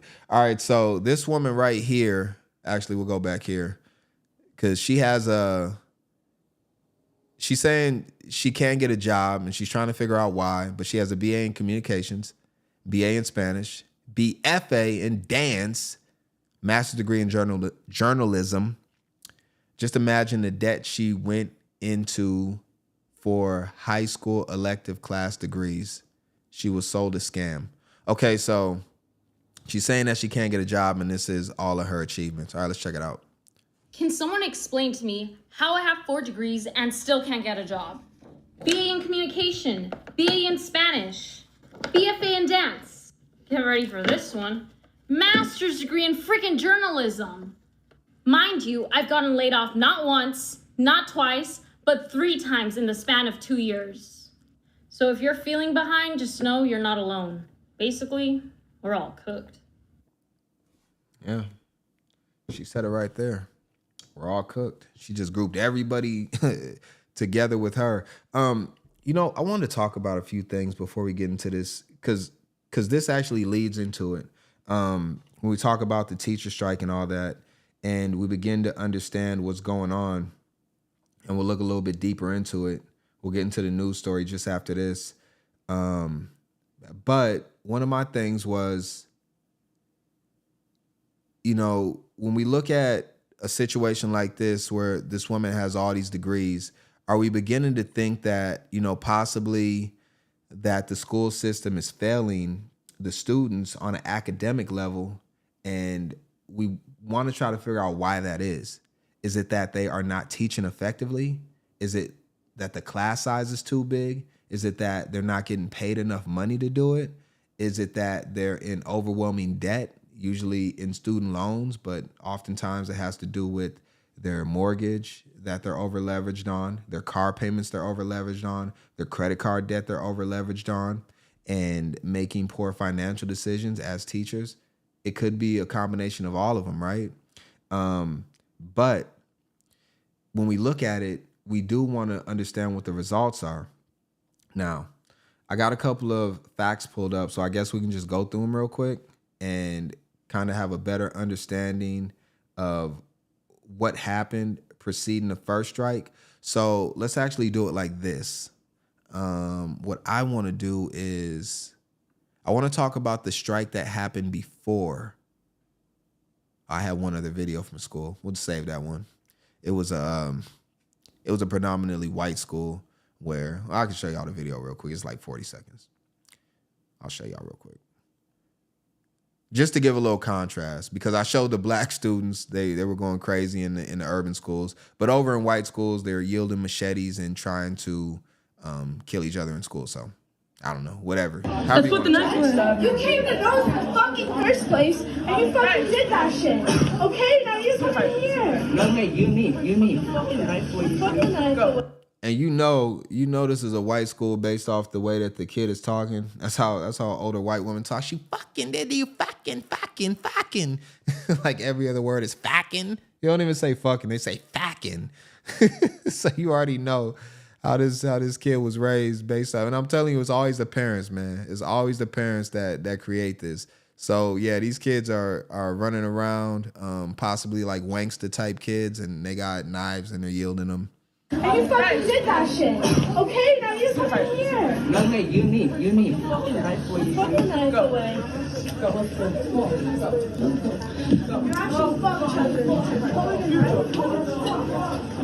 What pussy shit, buddy? Can't use your fist for once, can you? Noah, Guys! Stop it. The fuck Guys, you doing? Stop. Back up, Noah, back up. Out of here, Noah. Yeah, pull your knife, buddy. Hey. Trevor, put the knife away.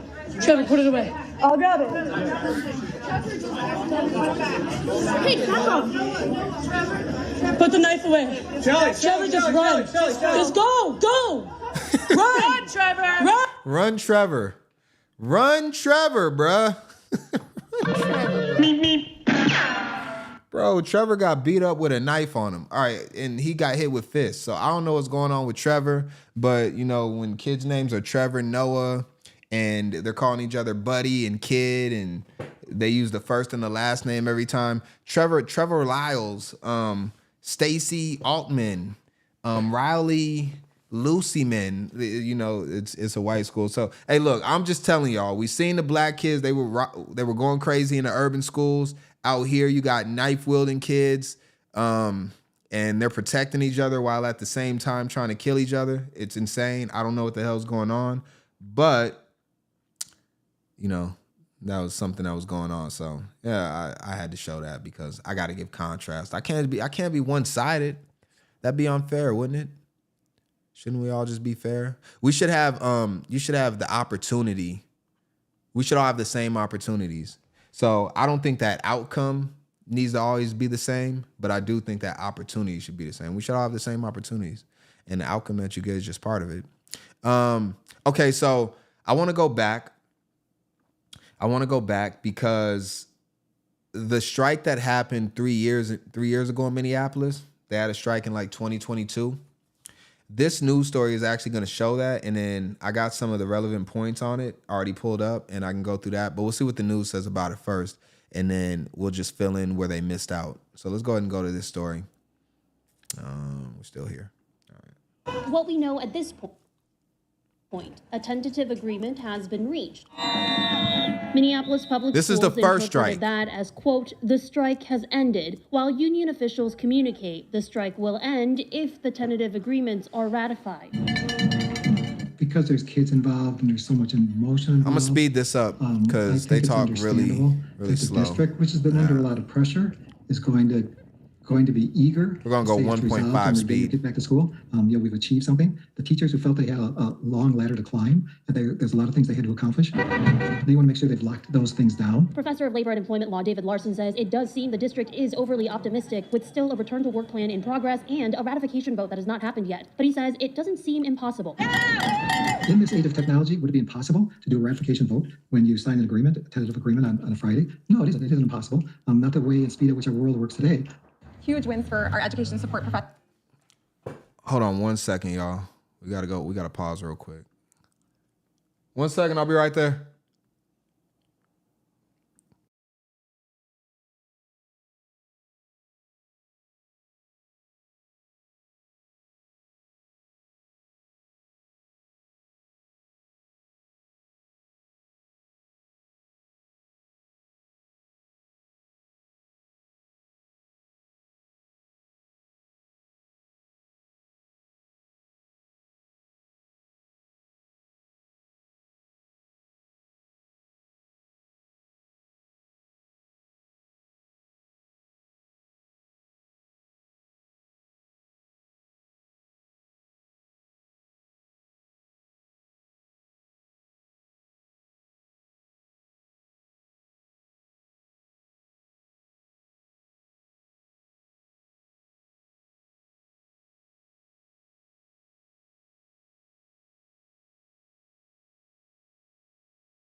Professionals, we know that we would not have been here without doing what we had to do.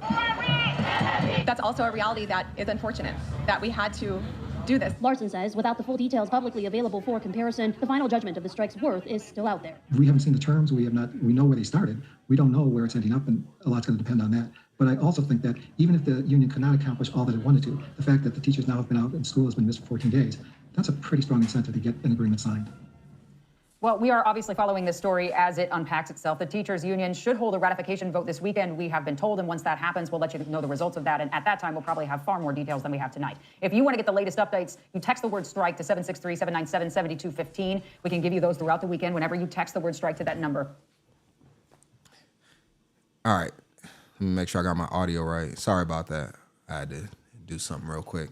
All right, so I want to go to the outcome of what they got in the first strike before we go into this second one.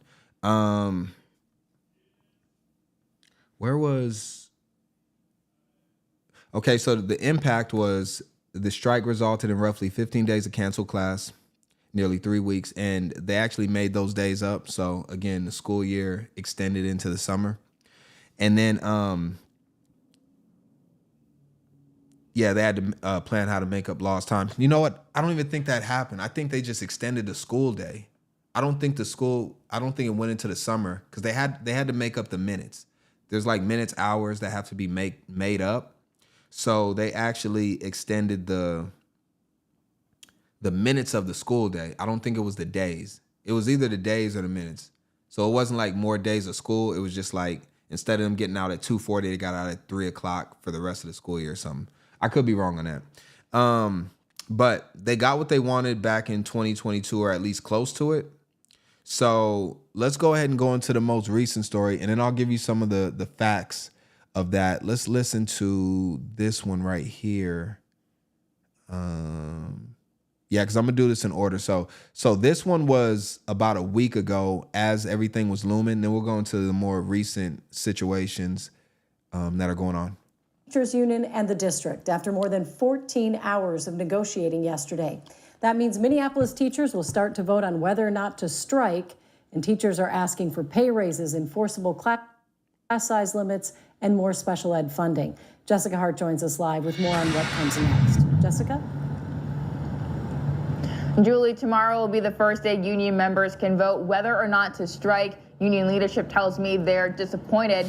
This is what it's come to. A possible teacher strike has parents worried. It's been a really challenging time to be a parent and a student in our district. Heather Anderson has 2 kids in the Minneapolis school district. I believe that our school board, our leadership team, and our teachers union all have places where they can give a little so that we can get to something that works for students. The district and the Minneapolis Federation of Educators have been negotiating for months, but have gotten nowhere. We're here to do what's best for the students and the families that we serve. Marcia Howard, the president of the Minneapolis Federation of Educators Teachers Chapter, says Tuesday's mediation session lasted 15 hours. That could have been an email. We showed up bright-eyed and bushy-tailed, and not a lot happened, unfortunately. We have 3 contracts, 2 chapters, but we're one union. And for the first time, they are negotiating all 3 contracts at the same time. In a statement, the district says it's committed to reaching an agreement with the union that works within available resources and prepares the district to navigate anticipated revenue reductions. They cannot sit on our funding like a dragon on a horde. They can't. They need to invest in MPS. They need to invest in the students. They need to invest in our city. Yeah, Anderson hopes they can come to an agreement so students don't pay the price. I think that both parties are not doing their best. The union has been without a contract since June. If they do decide to strike, they have to give the district 10 days notice before the first day. Back to you. All right, thank you, Jeff. Teachers in Minneapolis are one step closer to walking out of classrooms. The union voted to authorize a strike, announcing 92% were in favor of the strike. Tonight, Renee Cooper explains why both sides continue to hold out. Teachers and union leaders already out here in force on Tuesday evening. They've been blocking the block, carrying picket signs. Now, to be clear, this is not the official strike. The union still has to give an official heads up 10 business days before they can actually hit the picket lines. That hasn't happened yet. How likely is a strike at this point? I don't know if you can put a % chance on it or something like that. I would say that's purely up to our district leaders with what they come back with. This time, I'm hoping that they would just do the right thing. She has a lot of hope. For a third straight contract negotiation cycle, the Minneapolis Federation of Educators called a strike vote. Overnight, it passed, meaning if a deal isn't reached, teachers are ready to walk out as soon as mid-November. And again, we didn't expect it to happen. We thought we'd be settled by summer. Before school started. Minneapolis Public Schools said they were not available for an interview. Instead, writing in a statement, quote, "The district remains hopeful that a student-centered and fair agreement can be reached and looks forward to the next scheduled bargaining session on Thursday." In part, the union is asking for smaller class size limits and what they say is competitive and fair pay. The district says its budget is, quote, tighter than ever. Can you be more specific about what you consider to be fair pay?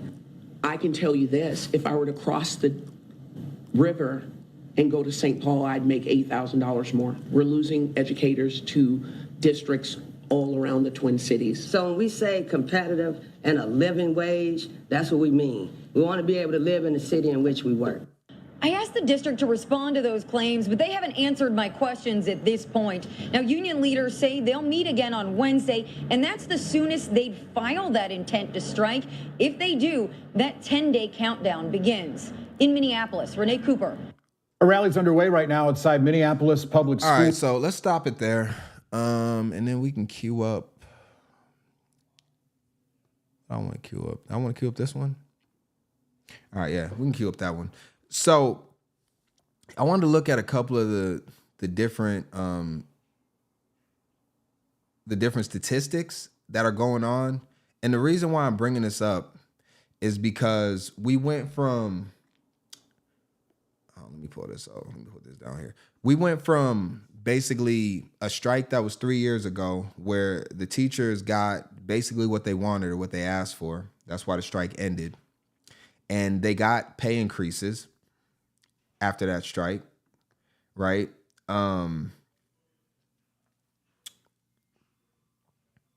just looking real quick.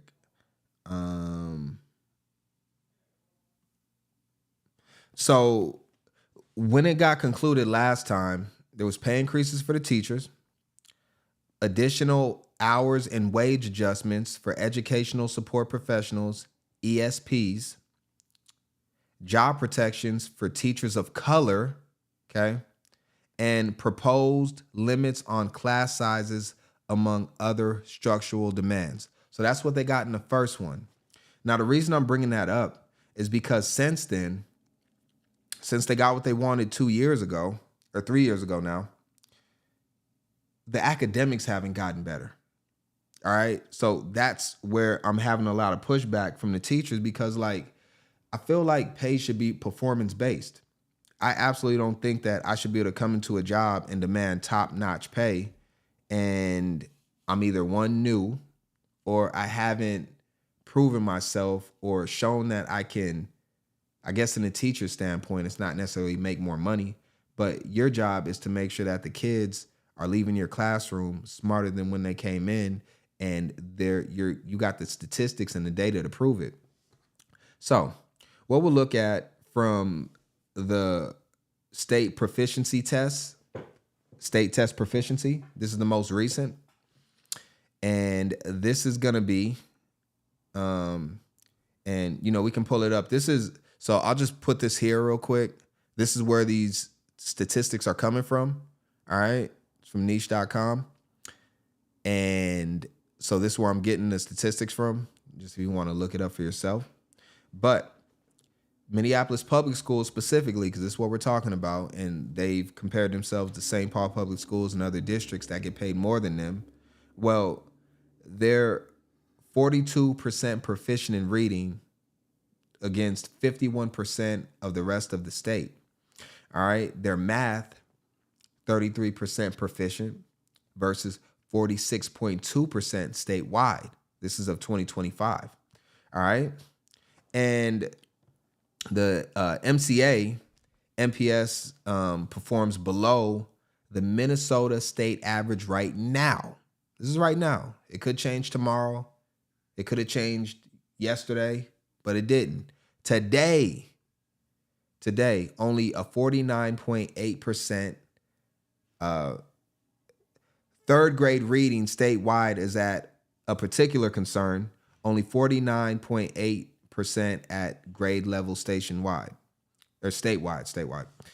So that's at third grade, right? Where, I don't know, should reading be easier at that time? You're reading more like bigger, colorful, easier books to read. So at third grade, it should be a little bit easier. When you start to get into some, we were looking at one book and some of the words in there, I had to look up damn near I had my son, he grabbed a book and he grabbed one of the most complicated books to read ever. And I was like, all right, like this book is crazy right here for, a kid.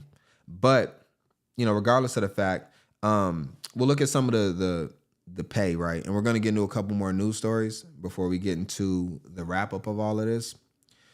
So their pay ranges from 51 to 100,000. This is for the teachers, right? This is like your math teacher, your science teacher, your PE teacher, all of that, right? So that's where it starts at. So it starts at 51,000, all right? Now, it can top at, if PhD, those lanes, they can exceed 100K. So the medium here is around like $75,000. This is the medium between 51 and 100K, all right? Medium is $75,000. And remember, that's $75,000 over the span of 9 months. And I believe, how many days in the school year? Is it like 171 days total? Because you get the weekends off and all of that. So you're getting $75,000 a year to work for 9 months out of the year. And then also you get a lot of, 2 weeks for Christmas usually, going into New Year's, just going through all of that, right? Christmas, spring break, all these different other days that are off. Although a lot of times teachers still work during that time because they got to get ready for the next semester. So I'm not saying that when they have time off, they're necessarily getting time off. Even on days where the students don't have to go to school, oftentimes they have workshops. They have to go in there and still work. So their schooling is usually 24. It's like all the time. It's not necessarily being in the classroom, but there's a lot of prep work that goes into school. They have to grade. They have to do a lot of other things. Even in the summer, they're getting prepared probably like a month before school even starts, oftentimes earlier than that. They have to go to different workshops and stuff. So not saying that they're not working during all that time. It's not just a whole bunch of paid time off. But regardless of the fact, that's what the hours show. And, when you start to get into some of the higher pay, the superintendent of the Minneapolis Public Schools District, the superintendent is getting paid $266,000 for last year, and then this year she's getting $276,000, and next year she'll be getting she's getting $271 this year. Next year she'll get $276, and then she gets $600 for a vehicle allowance. So I'm just looking at some of the things right here. Yeah, and that's probably about right because principals usually get around like $130,000. Give or take, depends on the school you're at, the size of it, and all that type of stuff. So just want to look at that. But the main thing is that Minneapolis public schools are failing from an academic standpoint. And it's not like a close margin. It's like they're like 10%, 11% lower than what's average in the state. So when they compare themselves to other districts, it's like the other districts are outperforming you. So shouldn't technically they get paid more if it's performance-based? Now, let's go ahead and look at this one. Let's pull this up. Minneapolis teachers rallying outside district headquarters today, calling for better wages and also smaller class sizes. And that rally comes less than 24 hours after they voted to authorize a strike. Fox 9's Mike Manzoni is live at that rally for us. And Mike, both sides say there's still a chance to avoid a strike. And Renee and Kelsey, that is why they have another meeting planned 2 days from now on Thursday, hoping that they can reach a deal before Halloween. They're still rallying out here, though. It looks like before Halloween. They started about 90 minutes ago or so. Teachers want higher wages, smaller class sizes, and caseload caps for special education staffers, among other requests. Even though the district faces a $75 million budget shortfall, the union says the district can in fact pay for its demands if it prioritizes where it spends its money. We spoke with the lead negotiator for teachers earlier, and she says neither side is giving up. I think we want the families of Minneapolis to know we're here, showing up to get the things that they need, and to show the district that we've got a powerful, strong union, strong educators behind us ready to go. Well, we are absolutely hoping to avoid a strike. The last thing we want to do is interrupt our students' learning. So we are hoping that on Thursday, we know our team is ready to settle, we know what we want, and we are hoping the district will show up with ready as well. And the district sent us a statement today as well saying, quote, Minneapolis Public Schools understands that the Minneapolis Federation of Educators Union members passed a strike vote. However, MFE, that's the union, has not yet filed an intent to strike. The district remains hopeful that a student-centered and fair agreement can be reached and looks forward to the next scheduled bargaining session on Thursday, October 30th. Both sides do hope to reach an agreement then, as they both said. Now, okay, so I want to ask one question. I just want everybody to be honest with the answer to this. If they agreed to pay the teachers the money that they want, do you think that they would end the strike threat and not strike at all? If nothing else happened, they just said, you know what? We'll give you the money that you want. You said you're getting $8,000 less than other districts that are surrounding you that have better outcomes. You know, we'll give it to you. Do you think they would end the strike right there? Nothing for the students. No smaller class sizes, anything like that. Just literally financial. That's it. You know what? You want a 20% pay increase? We'll give it to you across the board. That's it. That's all. Move on. Do you think they would stop the strike? That's just a question. I'm not going to answer it. All right, I want to go to this lady real quick. Just pull this up, and we'll play real fast. Minneapolis teachers are asking for an increase in salary so much that it could actually double the district's deficit. I'm Jennifer Hoff with KARE 11 News. Educators just voted overwhelmingly to strike, and they held a rally today. One priority is pay raises between 6 and 12% after already getting historic pay raises after striking a few years ago. The district is already facing a $25 million deficit for the 26-27 school year. It also still struggles with falling enrollment and stagnant state and federal funding. The union does now have a 10-day cooling off period and another mediation session with the district on Thursday. So things could still change. Follow me. Okay, so she pointed out a couple of things. Falling enrollment. What does falling enrollment usually suggest? It usually suggests that when this is what people do when they get ready to buy something. I'm pretty sure y'all are getting ready to do some Christmas shopping and possibly put yourself in debt. I mean, not y'all. I mean, people in general, just normies. Y'all are a very, very intelligent audience. Anybody that watches Lunch and News with DotSale is smarter than average. But this show gets across to different people that may not have the same mindset as a person that wants to think competently. So they'll put themselves in debt over Christmas and then pay it off going into their taxes. Anyways, side note, falling enrollment. What does that say? The first thing that you do when you want to buy something or you want to subscribe to something is you're going to look at the reviews. Well, how does this website work? What's the reviews on this product I'm going to buy?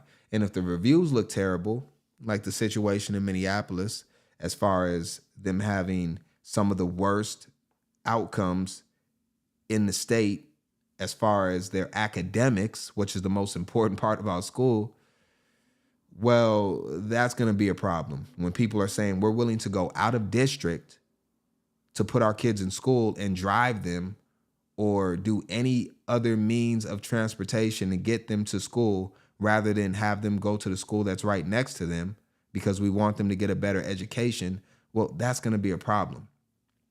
And that's what we're seeing. Now, also, what she pointed out was that they're at a budget deficit. So basically, if they were to get a pay increase, it could cripple the entire school system and it could collapse. Now, the superintendent's getting paid quite well. I'm pretty sure the people at the top are getting paid well. So the teachers are saying, yo, like, let us get a little bit of that money that y'all are getting. But again, median salary for them, $75,000, with the lower end getting $51,000 just to begin. And, you know, the people at the top that, you know, have created some seniority or possibly have more degrees, they're going to be getting closer to $100K. Now, when we look at all of that and we put all that together, it begins to bring up the question of how do you begin to pay people blanket across the board that aren't putting in the same work as others. Now, I'll say this. I know plenty of teachers. I've dealt with plenty of teachers. I know them personally right now actively, some in the Minneapolis school district. So, you know, I've had conversations with them because it's something that I've always been interested in, especially putting my kids through school and different things like that. Would I put my kids in Minneapolis public schools? No, not even if I lived in Minneapolis would I do that. But again, I don't have my kids in the St. Paul public. I never put them in St. Paul public schools either. And that would have been more appropriate for them to go to. I went out of my way to put them in a different school district for a reason. Now, you're seeing that in Minneapolis where the people that can do that are doing that. So when you're not performing at a level to where the compensation that you're asking makes sense, then what are we arguing about? Now, what you could do possibly is say, you know what, we're going to pay performance-based. So if you're performing, and we can get her off here. Actually, we don't need that anymore. We can go, I want to go to a graphic while I'm talking. And caseload caps for special ed. Let's go ahead and leave this up right here.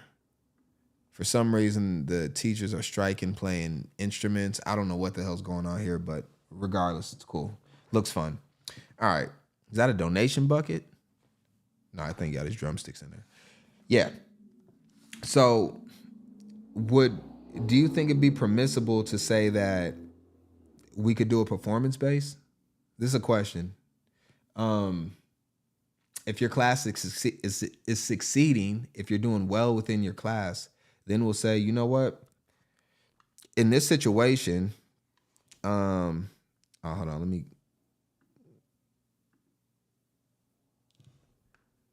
All right, let me see. My bad, I missed your comment. Let's see. Our leaders and teachers can't even agree. How do they expect these kids to agree? Get along and move forward with the future. Yeah, and that's one of the problems, right? But you can't agree. And this, you bring up a good point, and this is what I want to get into. You can't agree when you have certain people picking up the slack of the slackers. Let me give you an example that we can all relate to. Everybody can relate to this example because we've all been through this. We've all been to school. When you have a group project, there's always at least one guy or one girl in the group that is going to be the leader. They're going to be the ones that are keeping everything organized, keeping the group chat organized, making sure everybody's doing what they need to do. Then there's going to be two people that are just kind of there. Like, they'll do what they need to do. They're going to take care of things. And then you got at least one person. Sometimes it's all three and it's just the one good person. But you got the one person that is just there. He's going to end up getting an A on the test or an F on the test no matter what, because he's not even going to help. So I think what we have in these situations and why we're seeing all these failures is because the negativity always spreads faster than the positivity. So you do have some really great teachers over in Minneapolis. I know a couple of them personally. All right. I can vouch for these people. But I can also say I've had conversations with them where there's teachers that are doing things far outside the realm of teaching. Propaganda. They are teaching opinions instead of facts. They are pushing their traumas onto the kids. They're having inappropriate conversations in the classroom that have nothing to do with schooling. They're trying to raise the kids rather than teach them, and raising them is their parents' job. As a teacher, I don't need you to raise my kid. Unless you're like a basketball coach and you're teaching them basketball, and that's still just teaching, right? But, you know, I think it's fine within certain parameters. But when you're going against the ideology of what the parent wants, and then you're taking time out of the curriculum where they should be learning math, where that's straightforward. You teach math, you teach numbers, you teach equations, right? You teach algorithms, you teach calculations, and then you're in there talking about gender and you're doing all these other things. and you're talking political and you got certain flags flying around and you got propaganda on your desk and you're always going into side notes and you're always slipping things into the curriculum that are unnecessary, it's actually more confusing to the students than helpful. And now you have students out here that are completely confused. They don't know if they're trying to learn Algebra 1 or if they're trying to learn gender studies. And it begins to really confuse the students, and it's wrong, right? But aside from that point, you do have teachers that are not putting maximum effort in, but they want maximum pay. So the good teachers are being dragged down and they're made to look like fools by the bad teachers, which is the reason why I think that if the teachers were being a little more precise on the way that they should negotiate this, and I understand they're in a union, so oftentimes in a union, the people that are you're just basically, they're just dead weight and you're dragging them along with you are going to get the same as you, even though they're not doing the same level of work that you're doing, is the problem. So it should be based off of your merit. Look, if all your kids are reading proficiently, they go into your class and they come out and the majority of the kids are getting A's, the majority of your kids are doing good in their tests, the majority of the kids in your classroom, because you can have 3 reading classes and one reading class, one reading teacher, math teacher might have an excellent crop of students. Then another one might be terrible. So then it just evens out and it makes that good teacher look like the teacher that's not doing what they're supposed to. Selfish.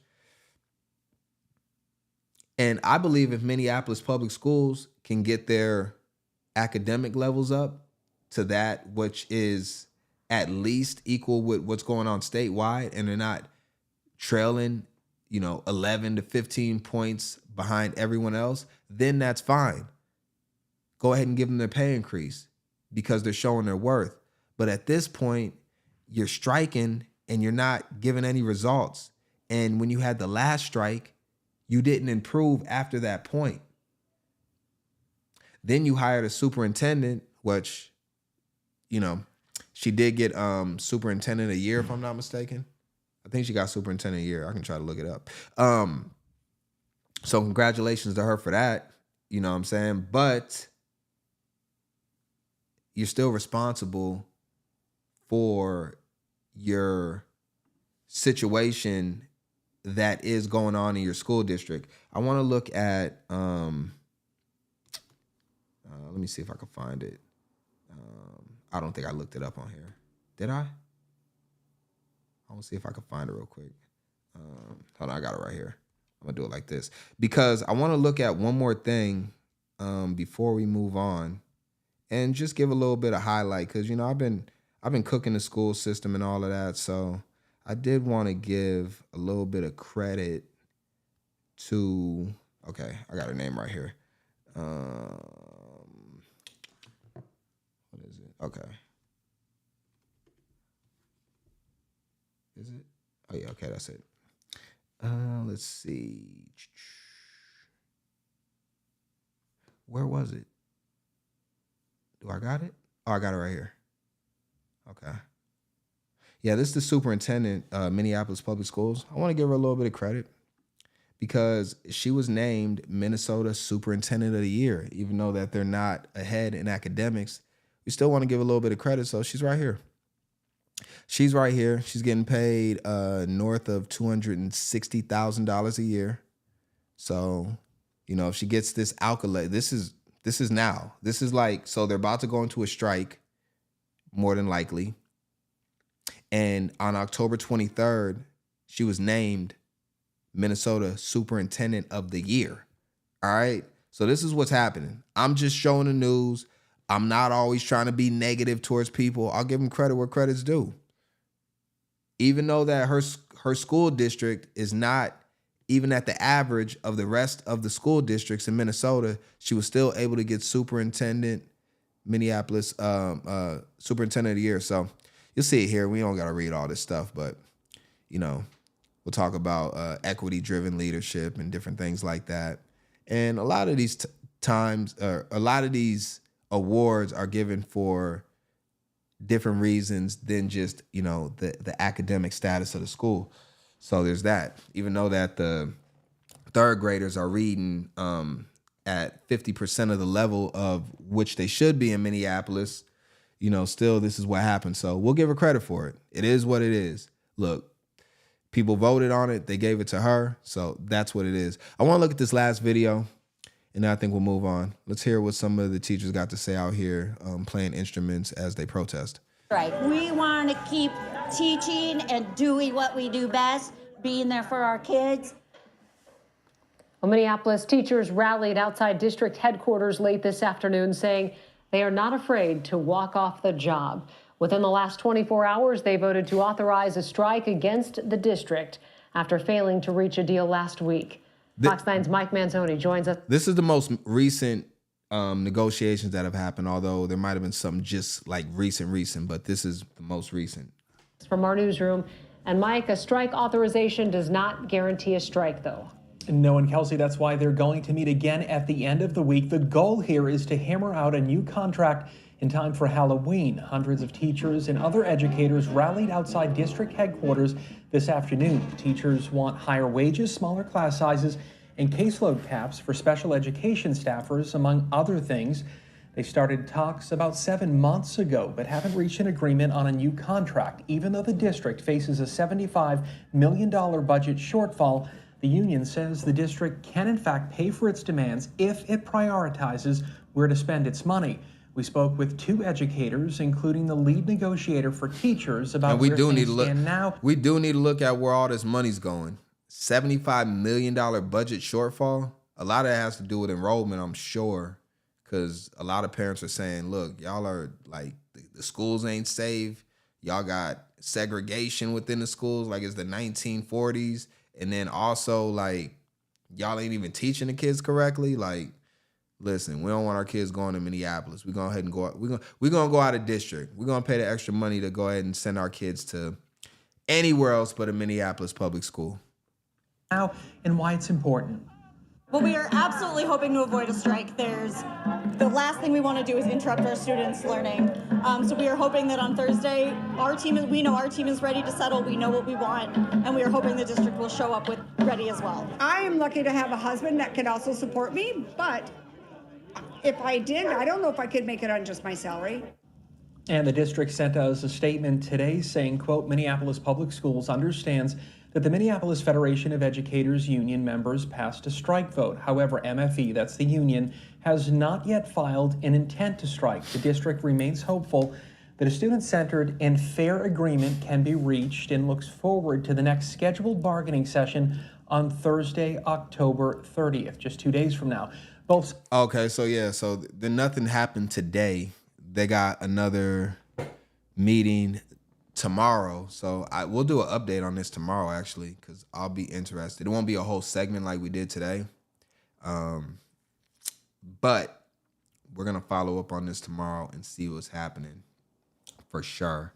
A couple other questions before we finish this up. Just what I was thinking about. Do you think teachers should or will be replaced with AI at some point? Like, honestly, and a lot of teachers using AI for their curriculum at this point. Do you ever think we'll get to that point?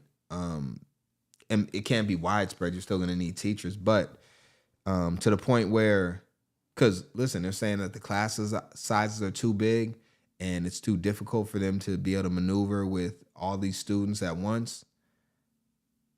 But when you get to the college level, it's like, you know, a freshman in college, the lecture hall, you've seen the lecture halls, it'd be like 100 seats in there.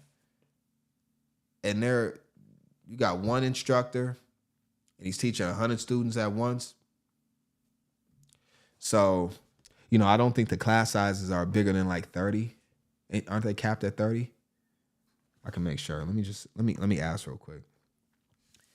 What are the student sizes capped at in Minneapolis public schools? I said student sizes. Because remember, in the last bargaining agreement, they got what they wanted as far as how much they wanted the student classes to be capped at. What I'm seeing here is it says 25 students max. But lower poverty schools can have a cap of 34 students. So I guess, yeah, 30 would make sense. The medium would be about 29 to 30 students per classroom max. But again, they're down on enrollment. So if you're down on enrollment, that means that your class sizes are smaller anyways. It's not like you're packed to capacity. You got plenty of room for more students to come into your school. So I don't know. What do you think about AI becoming students, having just robot students at this point? I mean, and the kids might just go over there and just hit the off button on it and then begin to play video games or something. So it might not work. But, and then also, should the teachers be paid performance-based? Like, we'll give you what you want, what you're asking for, but you're going to need to prove that you're worth that. So if you're getting your students where they need to be, we'll give you whatever you want. If not, then you're getting the lower end of it. And then,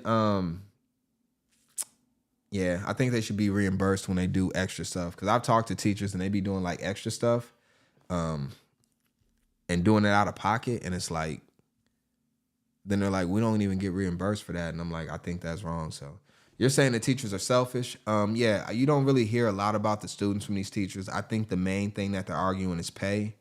And I just think like, look, I could defend them if they were doing great, but they're not. And I'm just talking about from an academic standpoint. So, you know, there needs to be some work done there. But we spent a lot of time on this, actually way too much time. So we're going to have to get to the second subject tomorrow. I don't know how we got to 2 hours and 16 minutes just on the teachers. But when I have more time, like honestly, our live streams could be like 5 hours if I had the time to do them. I really love doing this. I really appreciate y'all. Like, y'all don't understand how much I enjoy doing this and just having a conversation with y'all. So, you know, I appreciate everybody that had comments and engaged in this conversation and discussion. And we'll see what happens tomorrow. And then I'll do an update. It's not going to be a full show, but I'll do a small update based off if they reach an agreement or if they're going to continue to possibly strike within the next couple weeks.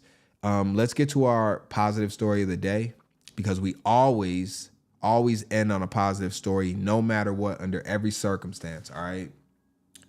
Every circumstance, we always end on a positive story. So let's talk about this California kid. And he did 10 acts of kindness for his 10th birthday. He could probably teach the teacher something, because here's a 10-year-old that ain't worried about the money. He's just worried about helping people out. And he understands this. If you add value, you will be compensated for it. That's what it all breaks down to. If you add value, you'll be compensated for it. When you're doing something productive and helpful to other people, you don't have to worry about the money, because it's just going to come pouring in. The money's going to come pouring in. I promise you that. Let's learn from this kid. There's good news tonight, proving it's not how old you are. I'll be right back. Counts. I'm going to let it play. It's how you count your acts of kindness along the way. We're doing a beach cleanup for my 7th act of kindness. We're hosting a Tips for Change fundraiser. We're hosting a stuffed animal adoption fundraiser. This is Max. We reached our goal and got $1,000 more. On a mission.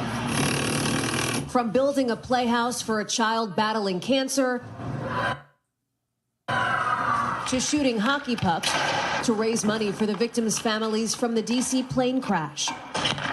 Max Racer spent more than a year completing 10 acts of kindness for his 10th birthday, with mom Christina by his side. What inspired you to do this? I just think it's so important for somebody my age to do something like this. Sometimes in life you'll get older, look back and say, like, you know, I wish I should have done this, but I have to say, like, you should get like an early start on it. There's been a lot of tears, a lot of happy tears. I've been so proud of him. Each act as meaningful as the last, with community front and center. It brought together a lot of people. All my friends and family want to come out and help me, and, you know, that really makes me happy that I've inspired people.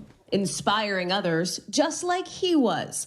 That's Brian Chiliakos with Max, who did 30 acts of kindness for his 30th birthday. Oh, Max, going on, man? And Brian joined Max for his first act to make more than 200 sandwiches for a homeless shelter. Good job. Whether it's leading a beach cleanup, raising money for a dog rescue, All donations benefit the Golden Gate Lab Rescue. Max and Christina learning compassion is a reward in itself. There was just a moment where he was pushing the cart and he looked at me and he said, "Mommy, this feels really good." And we both just started crying. That's when we realized this is what life is all about. What do you hope other people learn from what you did, Max? I hope people learn that you can do anything you want at any age and don't let anybody stop you and follow your dreams. You don't obviously know the lives that you touch, but you know in your heart that you touched lives.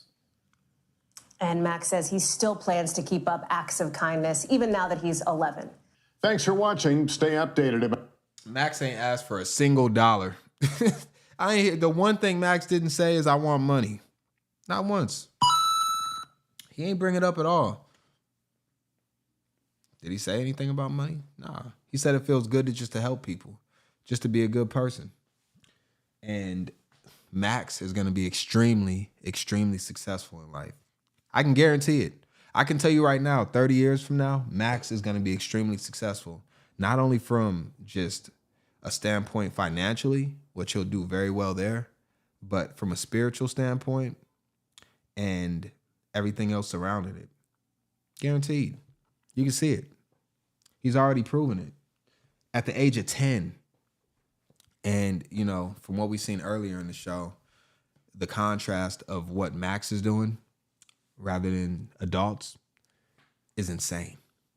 It's absolutely crazy. And I just want to give this kid, let's go ahead and pull him up. He said something that was very, very, I just want to, let me see if I can find that part real quick. I can say, like, you know, I wish I should have done this, but I have to say, like, you should get, like, an early start on it. There's been a lot of tears. Yeah, right there. Like this, sometimes in life you'll get older, look back and say, like, you know, I wish I should have done this, but I have to say, like, you should get, like, an early start on it. There's been a lot of tears. And that's, like, I mean, he's kicking wisdom that I don't hear grown people say. He's 10 years old and already has a mindset of I need to get stuff done now. I don't want to already be working and then now I got to go on strike because I'm upset at my situation because I made the wrong decisions early. Max is starting out making the correct decisions to begin with. And that's why he's going to be successful. Because, you know, when you do the right things to begin with, you never have to worry about outcomes. And that's why I definitely wanted to highlight him, especially after today's show, because it just shows that, you know, the kids are here and willing to learn and do the right thing and be excellent human beings. And it's the adults that are upset at their predicament in life and being selfish and want to bring everybody else down with them. And I think it's completely upsetting. So shout out to this kid's mother right there, that has a kid out here and they look a lot alike. I wonder what the dad looks like too. He definitely takes after his mom. I can see that he has some other features too. He definitely has his dad's eyes for sure. You can just tell that, but he's got his mom's nose, possibly her mouth, probably his dad's head shape, dad's hair for sure, unless she probably got like some perm or something going on. Can't see the teeth. Let me see if I can see his teeth. Tears, a lot of happy tears. I've been so proud of him. Each act as meaningful as the... Couldn't see his teeth. I have his mom's teeth too. People don't know, like, you can have your parents' teeth. But yeah, I don't know. I just, when I see stories like this, it just does something to me. It really inspires me. I always think that we should look to the youth and begin to get inspiration from them when we get older. That's why when you start to remove yourself from kids and you begin to dislike them, or, you know, you don't want to have kids, or, you know, you think that they're dumb and they don't know what the hell's, you're just a kid. You know, you're my house, my rules, and you don't know nothing. If you can't learn from a kid, then you've ceased to be able to educate yourself further in life. And a lot of times, if, you know, people would take more advice from children and stop being so, oh, you know what? I know everything. You can't tell me anything because I've been on the earth way longer than you. You'd probably be a lot better off in life. But because you've lost your imagination and your will to continue to thrive, you'll be passed up by Max. By the time he's 15 and you're like 42, he's going to pass you 1,000 times. And that's going to be that. So shout out to this kid. I appreciate you for the inspiration. You remind me that I need to continue to be a good person in the world. And I appreciate you for that, young Max. And that's going to end it for today's show. We'll get to the pet parents tomorrow. We'll get to it tomorrow. This segment took a lot longer than I thought. If I had the time, I would really just do this for another 2 hours, honestly. But it's just not possible. And I got to go. So there's that. But I don't want to. I don't want to go. I have to go. There's a difference, all right? Y'all are the most incredible audience on the planet. Like, share, comment, subscribe, and have a good day. And if you're driving, have a good ride. I felt bad I didn't have a show yesterday. Even though I'm going to do a makeup show for y'all, it's still like, I want to give y'all a lot more time for this one.